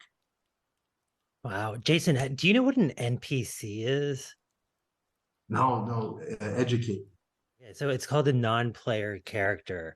And it's, I'm not a gamer at all, so I'm kind of speaking out of pocket right now. But when you play a video game and there's the characters that is not the main character, and they're just moving a little bit, but they're not actively doing something. Sure. Yeah, so there's like this new trend, and this is totally on topic with what we're talking about. And I'm dying to just hear what you think about it, but like that people are now, especially on TikTok, for example, there's a girl that went viral that acts like she's an NPC. Her arm movements are just as though she's floating, and she's repeating words, and people pay money and they give her fake food, and she'll be like, this is delicious, thank you. This is delicious, thank you. And it's this weird thing that I'm discovering now, and I'm sure I'm like months late, and people that are much more gamified and on the internet have already known about this. But I do think it's fascinating that people are beginning to entirely give themselves over to the algorithm. It's almost like they're dancing Buto, but there's no spiritual center. It has an aesthetic movement, and it does force this trance-like state, but it is totally giving yourself over to capitalism, to the algorithm. I'd say, I don't want to say it was startling. I mean, I guess it's kind of funny. It's kind of disappointing. It's kind of like gross. It's supposed to be titillating. It's like everything that you see on the internet. And I'm curious, have you seen this? And whether you have or you haven't, like, what do you think about this? Does this seem like in line with what we're saying in terms of like becoming the Joker, becoming the mask, or is this like gone too far into this realm of not being able to come back? Yeah, I love this trajectory that you're articulating. I think that I would want us to go headlong, kind of, and plunge into that non-player character mode, and I'll say why. One is that the way that you described it was amazing to me, because it's basically these figures of irrelevance or of neutrality. Yes. They're not part of the main narrative of the game. Nope. And actually, this is a sort of sub-tradition in literature and poetry, when the writer will evoke someone who's kind of in the backdrop, who's in the atmosphere, but they're not central to the action. And there's always something fascinating about their disconnectedness. And again, about their neutrality. I've always said I think neutrality is one of the most powerful and threatening and intimidating things to come up against. I've met assassins in North Africa who had the look of neutrality. Not soldiers. Soldiers are under belief, systems. Foot soldiers. Not foot soldiers. Assassins. Really? So contract killers. Yeah. Okay. People who you could hire them to kill someone. Who would be equally happy to kill either side, who are neutral in that sense. Exactly. Yeah. And so there's a look of detachment from believing in sort of the societal world, because they can see any vantage of the game, and they see it as a game. They see it as push and pulls and flows and tensions and contradictions and circumstances. And the reason why they're going to commit this ghastly act tonight is because somebody just happened to cross them that day who gave them the word to do it, or paid them to do it. And so they don't take it as some highly meaningful sort of destiny. They just see it as incidental. So and that's very powerful. Again, it's not that I condone it ethically. It's that I've seen the look in the eye and that sense of detachment from any real investment in judging, the world of action or of events can be, this is Buddhism even has, and Eastern mysticism even has an element of this. It's just the universe in play.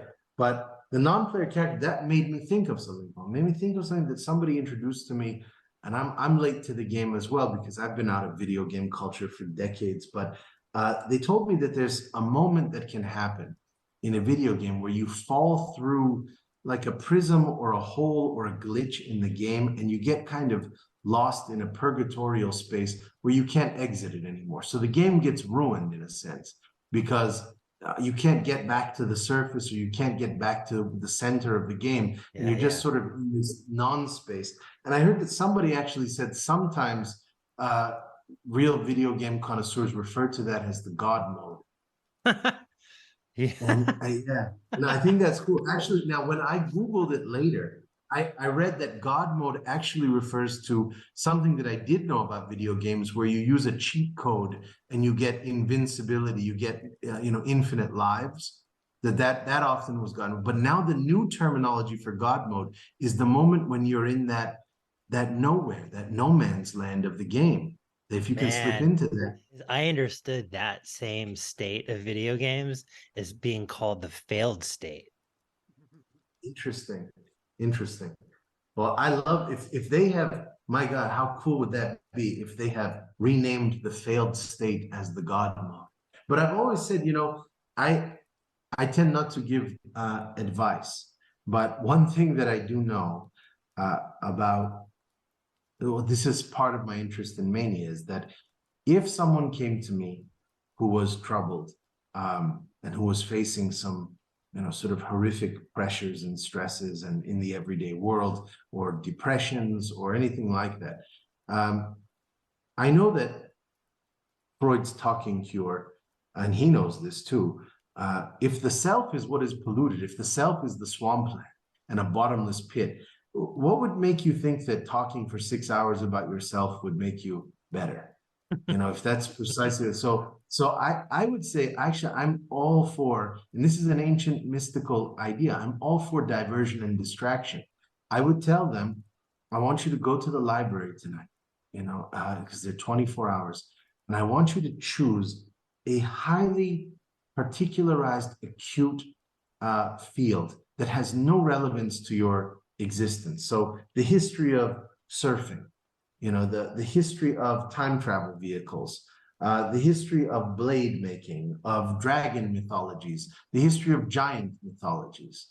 And I just want you to drown in weird archives that take you all over the place, from regions to cultures to time periods, and just get lost in it until by the end of the night, you have inhaled and swallowed so much strange trivia and information that you would be at least the most interesting person at the next party you go to, right? You'd have some stories to tell. You'd have one trick up your sleeve. That is enough. You don't need to be master of every single philosophical universe of philosophy and all that. You need to have one really awesome sort of domain that you can navigate through. And trust me, the person, I'll never forget this, and I won't name him by name, but I remember that I met someone at a conference back in the days when I would go to conferences. And I remember that I knew that I had nothing in common philosophically necessarily with this person, but I heard a weird rumor from someone who knew them that they were, no, actually, this is the wrong way of telling you. Let me tell it this way. Actually, I didn't know this.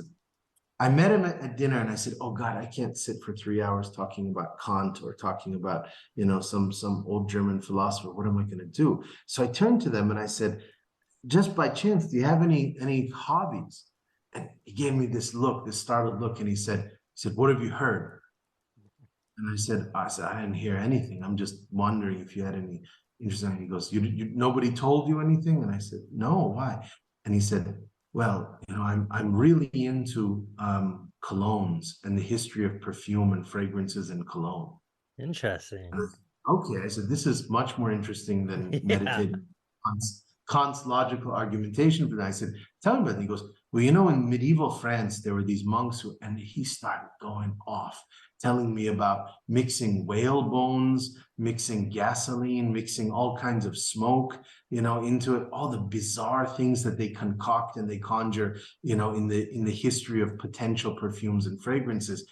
And it was one of the best conversations of my life.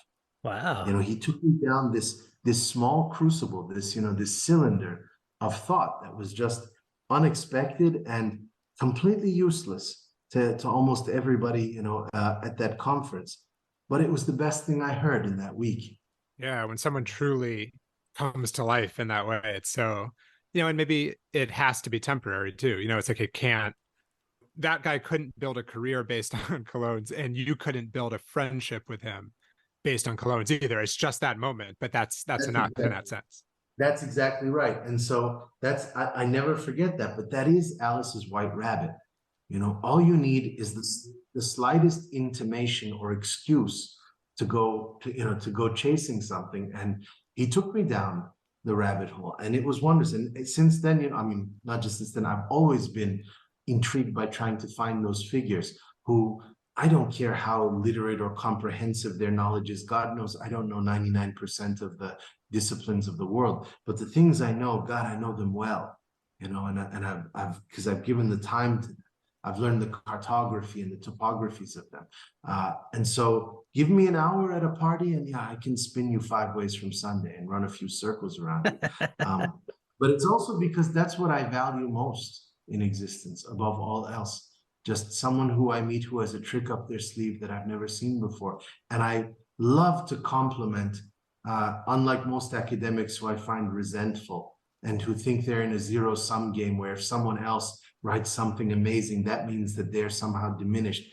Oh, I could name you 20 people walking the earth who I'm in awe of, and who I think, that doesn't make me feel like what I do is any lesser. There's no hierarchy. We're just different. We're in different rooms of the hotel, spinning different threads. But definitely, that's what I look for. That's my only criterion. I don't care if they're a beggar or a king or, all these other configurations of identity have always been irrelevant to me. Just, do you have something to say that I haven't heard before?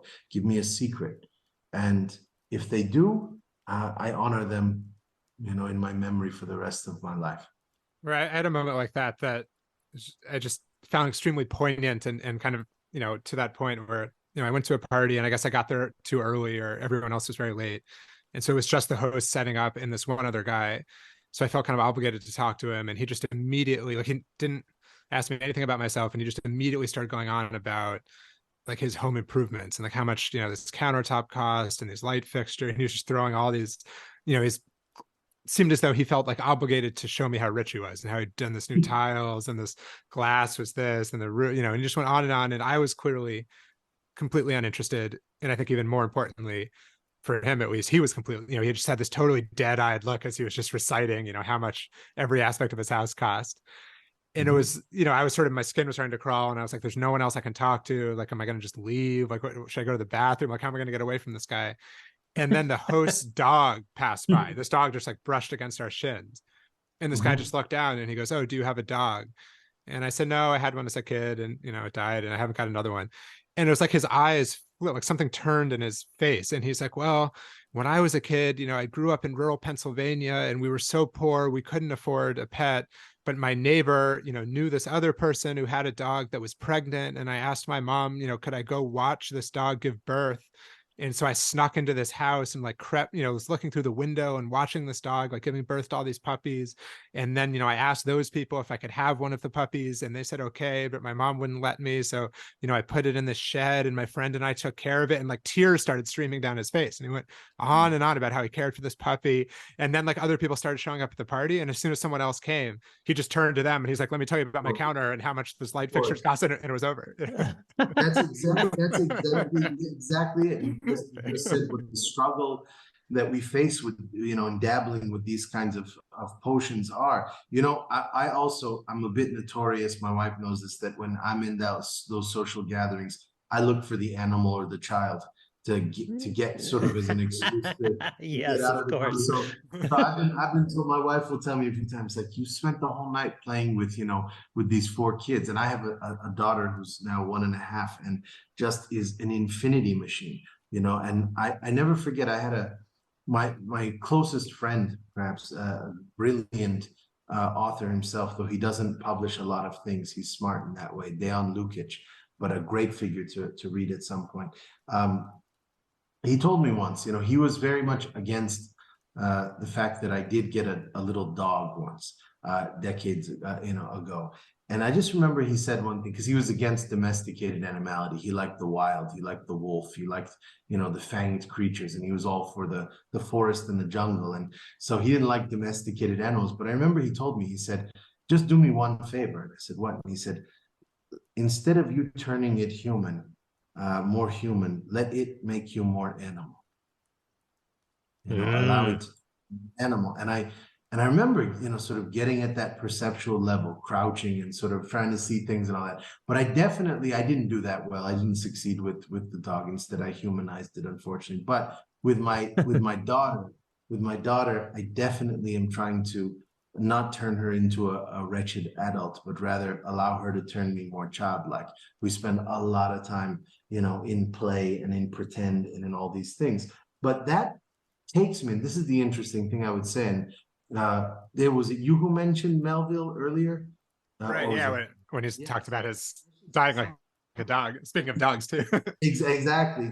But something that just came to mind is that, at least in so-called American literature, you've got these 2 impressive figures, these characters who emerge in the form of Gatsby and Ahab.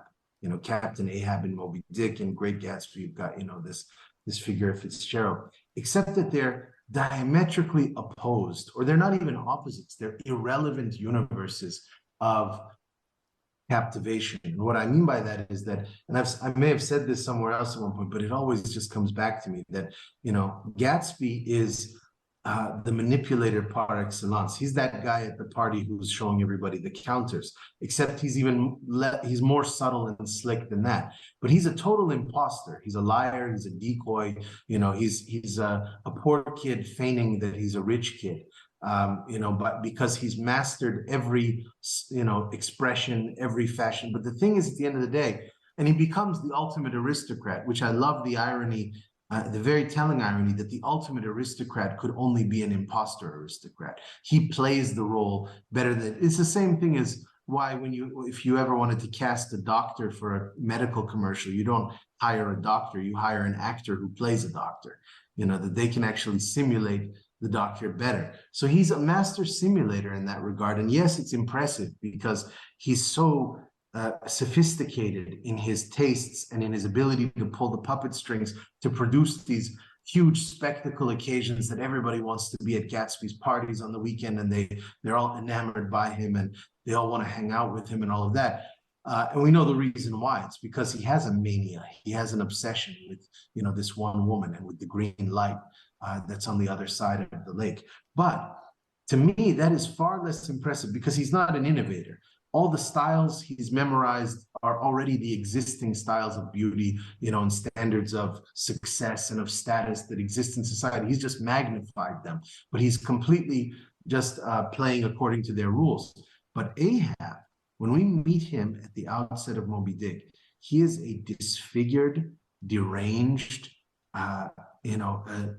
obsessed sea captain who can offer nothing but absolute death, because he's screaming that he wants to go on a mission into the blackest part of the waters, in the most remote depths, and basically suicide his whole crew in quest of the white whale. And yet they follow him. And this guy has zero status. He's a nobody. He's, he doesn't have any economic, political, social, cultural, religious power or authority invested in it. He's just this manic figure whose mania becomes such a whirlpool, such a sandstorm, that he becomes irresistible, that others want to go with him on that voyage. That to me is the figure that I strive to meet in my work at the end of the day. There's someone who can't possibly hide who he is. If Gatsby's power is circumstantial and it comes through his, what he wishes he were, Ahab's power is purely essential, and it's just fundamentally what he is, and probably on some level what he wishes he weren't. It's also what nobody else in the world is. It's what I love about it, is that the radical singularity of Ahab. No one else wants to kill the white whale or meet the white whale, only him. But everybody, Gatsby was simply replicating and supplementing what everyone already agrees is the desiring, configuration of society at the time. They all want to be that. He's the idealization, he's the apotheosis, or, the embodiment of something that already is a stale cliche to some extent, but not Ahab. Ahab is a what the hell is that, out of nowhere, spontaneous third property, and yet they go with it. A bunch of the narrator starts out, you can't explain in any logical universe why that narrator would follow him into the drift. But he does. It's like he's already the whirlpool. If they die in a whirlpool at the end because of the whale, it's like that's almost secondary to the fact that Ahab already is a kind of human whirlpool that everyone is sucked into from the get-go. Exactly. And that intensity, it's an interesting question that you asked, sort of, and you alluded to, of whether those intensities will survive the so-called future of our time. Whether even those will get lost in the shuffle, or somehow, in the age of the technological and the virtual, whether or not an Ahab can emerge. I will say this, the internet has only enhanced and proliferated conspiracies, conspiracy theories, weird dark webs, strange chat room conversations. And so it hasn't seemed to sanitize the scene of things necessarily. It's given rise to some divergent behavior, not all of which is immediately intriguing. A lot of it can be sadistic, a lot of it can be in dumb ways, but then a lot of it can be these weird conversations like the ones we're having right now. We're doing this. Yeah, but to say this is some dark web shit right now. No, look what you guys do with this platform. That's exactly what I mean. For everyone who uses it to some other uninteresting end, and that's the ultimate. I know this is going to sound bizarre or profane even, maybe, but I don't need anybody, not you guys. I mean, no one can lecture me on political obscenities, because I come from a part of the world that is drenched in the obscene. I don't need to show off my street cred. You're talking about America, right? No, I'm talking about Iran. I'm kidding, by the way. Yeah, although here, I also think this is a totalitarian system. I do think this is totalitarian in a different way, in another type of dystopia. But, I don't need to show the scars on the bodies of my cousins who spend time in the prisons. I know what that looks like. So I don't mean this in a nonchalant way, but almost the greatest crime of the violence of the ideologies of the modern era, all the isms that made all these false promises and didn't keep them, but instead just collected corpses beneath their feet. The biggest crime is that they're uninteresting. Yeah. They're just totally uninteresting. And that's something that then I like the idea. Again, when I say the reason why I was willing to have this conversation, all that is because you're all doing something, interesting with the technology at hand. And for every one of you two, there's going to be thousands who are not, if anything, and this is going to, he's probably listening somewhere or has some device listening to this, but even when I saw Mark Zuckerberg's proposal, you're probably shocked that I'm mentioning this, but I remember I caught sight of it. I didn't watch the entire trailer or video, but at the point when he was announcing the arrival of the metaverse, and it was so dumb looking. Just the aesthetics. This has been a big part of Wake Island, by the way. Yeah, you're in good company now. So good. I was just gonna say, it was so pitiful and just pathetically juvenile. It looked like a bad video game, because that's where his imagination, his nerdy imagination, sort of takes him. And I was just thinking, my God, there are installation artists across the globe, that I could show you one after another, that could curate and devise atmospheres for your metaverse that would be so just unbelievable. And instead, you've got somebody in a little chat room with a giraffe. It was so disappointing. Yeah, but talking about like project management, you know what I mean? Right. Like it just meant to have avatars at work. It was just this totally ill-conceived pandemic fever dream that was like not at all interesting. It was just totally banal and like almost insane in its banality. I almost wish he would co-opt the most talented, sort of artists and architects across the world right now and put them in service of this project. Because if that is an inevitability, if that's an inescapable destination, of the arc of our history right now, at least recognize that they can decorate your abyss, in great ways. But I guess that's part of what seems deeply sinister about something like that, is that it's like fundamentally anti-artistic. You talk in Omnicide II, I think, about the figure of the trickster, the deceiver, the liar, or maybe the seducer, to go back to that.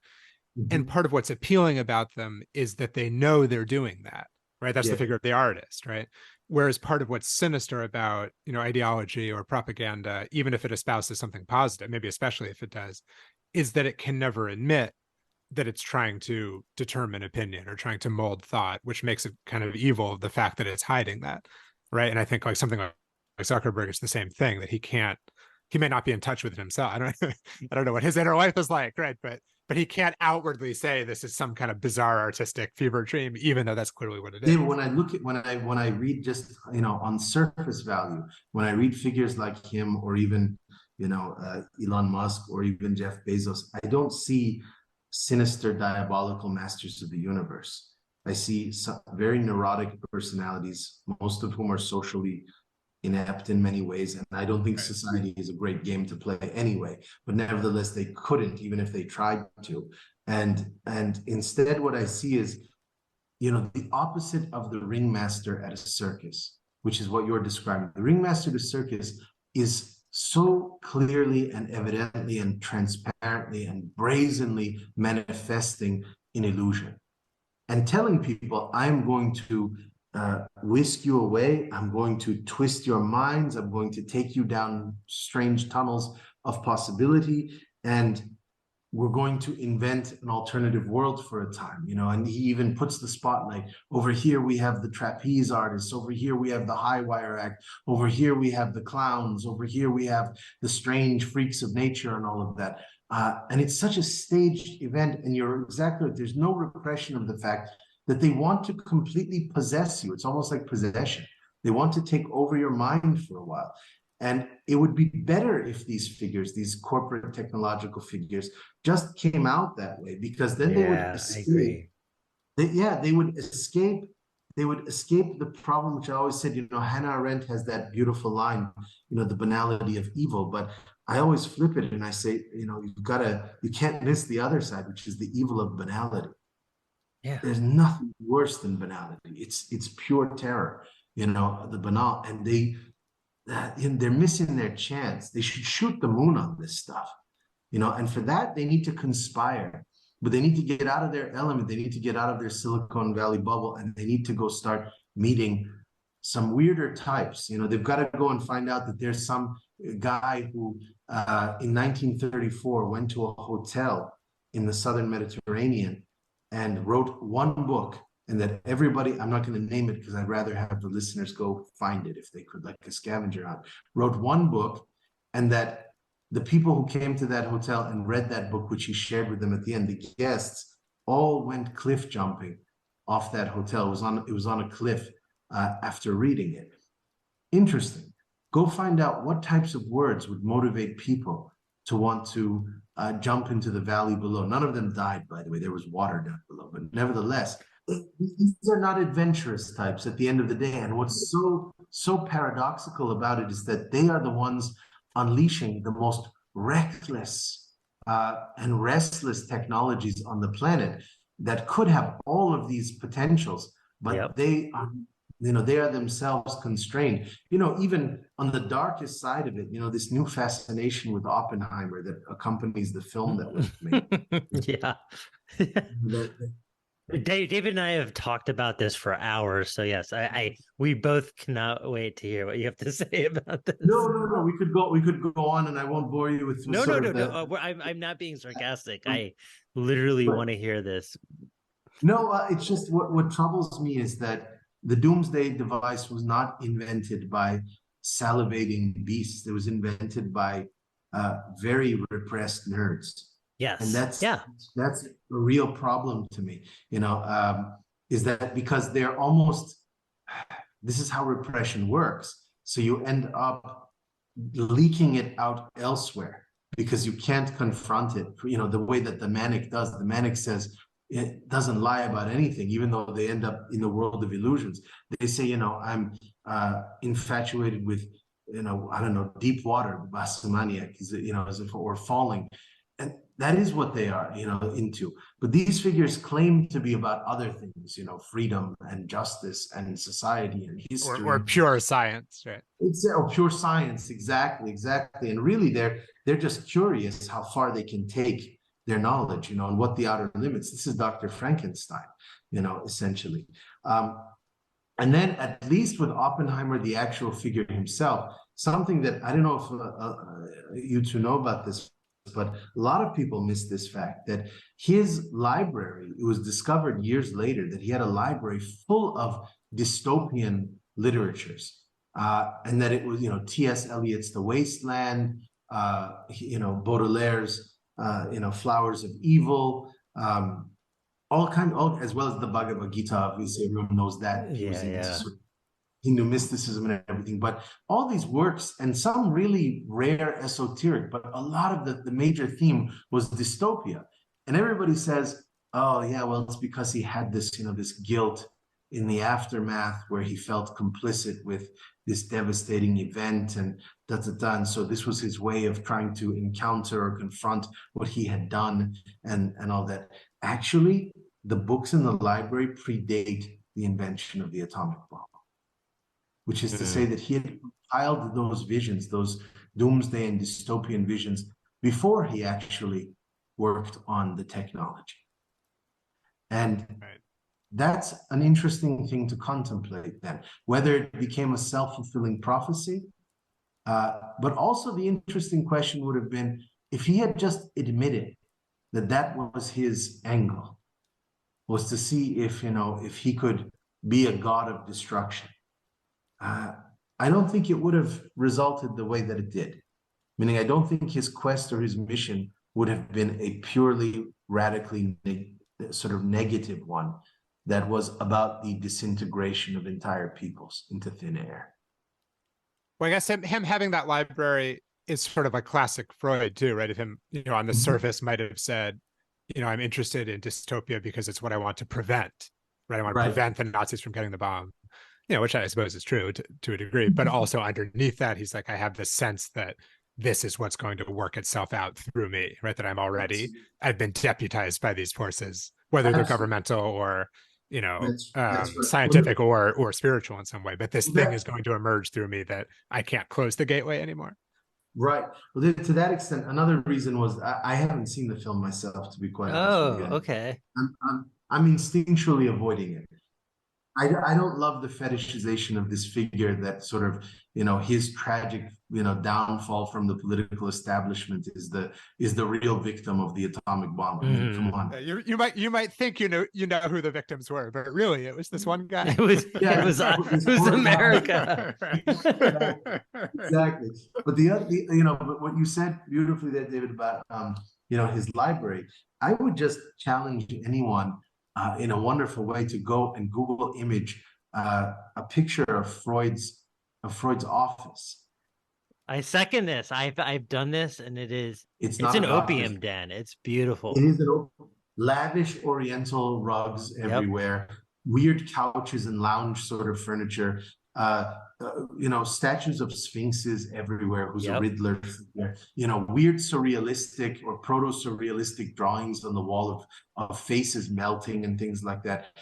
All kinds of weird blown glass objects. Freud is, I mean, it's a weird, like, traveling, box or cabinet of curiosities that he's got there.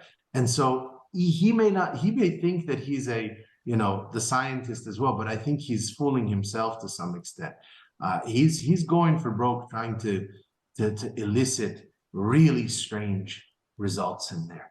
And he's using anything at his disposal, to provoke or to tempt those out of people. And Freud, one of the things that I'm actually all for is that later, when it becomes, again, increasingly scientific, psychoanalysis becomes a form of dominance, the doctor and the patient. But everybody should know that Freud subjected all of his disciples and himself to psychoanalysis. They were constantly interpreting each other's dreams. He was constantly asking Jung to even psychoanalyze him, and vice versa. And so this was not a methodology for the inferior or for the sick or the abnormal. He thought that everybody needs to play at this game. But the interesting thing is that later it becomes the dominance of authority, and that's the tone. Yeah. Once they think they've cracked the code. But early on, it's just pure manipulation again, like the circus ringleader that I was talking about. Freud will use anything at his disposal to try and get something out of you that surprises him. And that's what he's looking for at the outset. And later he's looking for things that confirm his theories. Right. And that's the moment when Jung left, right? I mean, Jung has that moment in his memoir, right? When he said, the classic, like, the student has to break with the teacher, right? Or he said, Freud, you've become a preacher of your own dogma rather than a seeker. And, like, now I have to go be a seeker, right? Exactly. Which is why, just to say quickly, every figure in Omnicide, yes, I've spent decades with them. I know them like the back of my hand. But every excerpt and passage that I isolate there, it is an isolation chamber where I'm stunned by the twists and turns that are taking place there. And so it's not a sense of, again, scholarly mastery that I know what it means and I'm here as the authority to tell you. I'm just a wanderer, sort of, as well, but I'm a skilled wanderer, as I know the territory, almost like Tarkovsky's, stalker. There's the stalker. Absolutely. They know the zone, but what they really know is the unpredictability and the contingency of the zone. And they're not immune to the zone, no matter how many times they go in. Exactly. And so all I know is I know how to tread the uneven. I know how to walk with vertigo. But every one of the lines that I use as a gateway or as an archway into a certain discussion of things that then I assemble all these sort of ideas out of, every one of them are things which, when I read it, leave me breathless. It's not something that confirms, like, exactly, this is exactly what I thought or I wanted or anticipated. It's always, where did they come up with this? And what is this? Where is this going to lead? And I like that challenge. I think that I wish knowledge was more in the service of that. I wish and maybe the technology by necessity will force us, because we're entering into an age of curiosities again, and of incomprehensibility. That's the final evolutionary stage. But where does incomprehensibility and the sublime diverge? I think that's a real breaking point in terms of the kind of dialogue we're having and the things we're looking for. Though I will say this, even though the algorithms, it's easy for us to take shots at them, but if you read the medieval mathematicians, the mathematicians were lunatics too, and science was a lunatic adventure. That's why Dr. Jekyll and Mr. Hyde, Dr. Faust, Dr. Frankenstein, there was no incompatibility. There's no incompatibility with the idea that the doctor was mad, had a trace of madness, because who was going and digging up corpses? This is Avicenna, the great medieval physician, Iranian physician, who wrote a medical book that lasted for 400 years. But he was doing devious things to come up with his discoveries. He was exhuming corpses in secret, sending his students out to do kind of transplants. He was working with poisons and working with toxic elements that he didn't understand the doses of. How do you think we found out the doses? Because he tested them. And how do you test when something's an overdose? By overdosing, you know? And so there was a lot of experimentation. There was a time when science was all hand in hand with insanity, you know, with beautiful insanities. And then it lost its luster for us, you know, at some way. But maybe there's an upturn or there's an upswing again, you know, and maybe they're going to come out, they're going to come loose out of the windows of the asylum with all these new breakaway technologies that we don't even have words for yet. Maybe that's part of it too, when we talked about cultivating neutrality, you know, or sort of some option in which you don't try to clean the swampland of the ego. If it truly has become a swampland, you just, you know, become obsessed with surfing or obsessed with giants or something else. Right. When it comes to the internet, or it comes to the, you know, seems too banal to call it the news cycle, but when you know, this sort of massive narrative that tries to ensnare us, it plays on our ego, you know, with these algorithms by claiming that it's just a binary of like you're for or against, right? Or, you know, this side's good and this side's bad, whatever it may be. But that there has to be some third mode of appreciation, which is closer to just strangeness or almost some, you know, bizarre form of awe. If there was someone building one of these immense, supernatural, paranormal, artificial cities that are going up in all kinds of awkward places, often, you know, I mean, I don't know if you guys know about Neom's The Line, you know, being constructed in Saudi Arabia right now, which is a 200-kilometer linear city with a horizontal sky. Like Kowloon in a mall. Yes, that runs to the ocean. But, you know, and a lot of people don't know that it's actually completely thieved or borrowed from 1970s Italian anarchist avant-garde architecture studio called Super Studio. Wow. You know, they were the first ones who came up with this idea of a linear city that would stretch across the entire equator of the earth. Well, it's a weird moment we're in, where it's an authoritarian Middle Eastern dictatorship that will realize the dreams of an avant-garde anarchist architecture firm. Wow. But so that's why nothing's pure or innocent or guilty anymore. But it was an interesting question that you know, I posited to myself, that if these places are being built anyway, and if, let's say, the puppet masters and the architects and the designers of these places would allow, you know, us philosophers and poets and whatever and artist types to conceive and carve out realms of strangeness within their edifices, would I take the deal? And maybe I'm stumbling down an Oppenheimer, you know, kind of alleyway here. But I think that I would say yes and say to hell with it. Let's see where that takes, because the alternative is that purism again of the ascetic ideal, where I say, no, I have to admit then the death of philosophy and poetry. I would have to. It goes back to the jester, right? The jester accepted the deal of being the jester. That's right. That's right. And so the idea that, you know, otherwise I have to create this sad, tragic binary that no, all these traditions that I love and that I stake my life on will fall, you know, at the throne of these new technologies. The virtual will destroy philosophy, will destroy storytelling, will destroy poetry. Who says? Not if we fight for a stake in what I would call an accursed share, you know?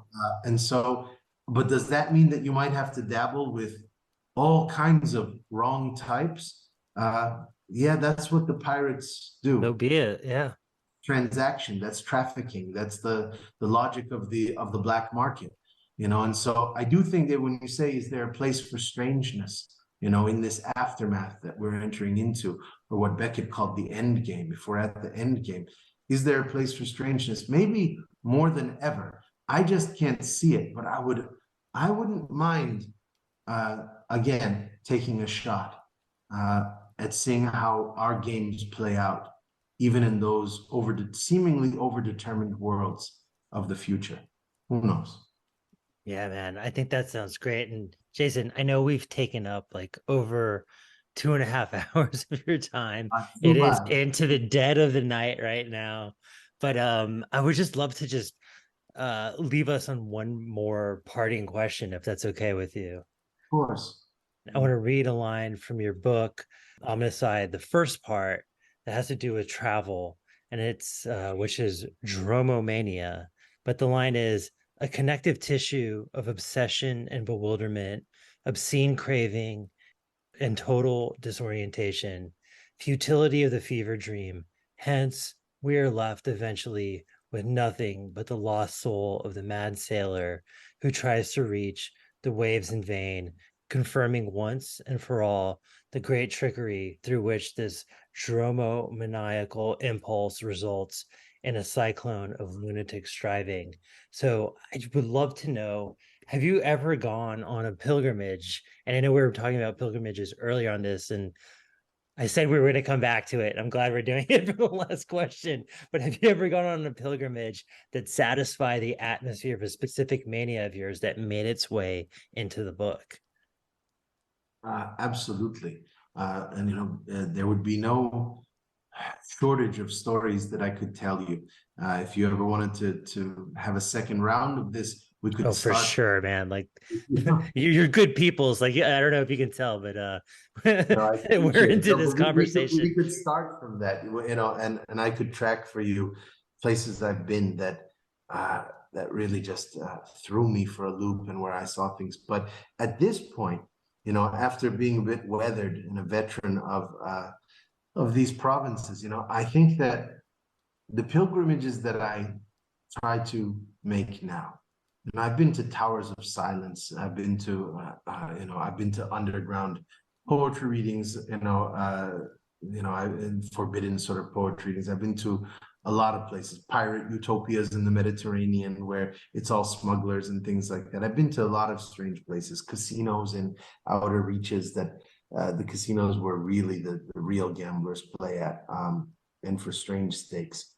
I've seen a lot of things, but nowadays, maybe I've just got an acquired taste for it. I like making pilgrimages to places that are, as you said, sort of in their last breath. It's already becoming a ghost town. It's already becoming abandoned. It's falling away. There is something for me unparalleled about a space that is on borrowed time and vanishing. And that's not struggling to resurrect itself, but is just sort of sliding into its erasure. There are those fragmented places, that are borderline at the verge of becoming ruins. And those are the places, but there's usually, I love it when it's not fully elapsed or fully eclipsed, but when there's one person, 5 people still left guarding something that once was, whether it was sacred or powerful for whatever reason. And they're the last one standing there. The conversations that you can have in those encounters when you meet the last of a kind, the last members of a kind, there's something else. So maybe for the next time, I'll tell you about some of those people I've met.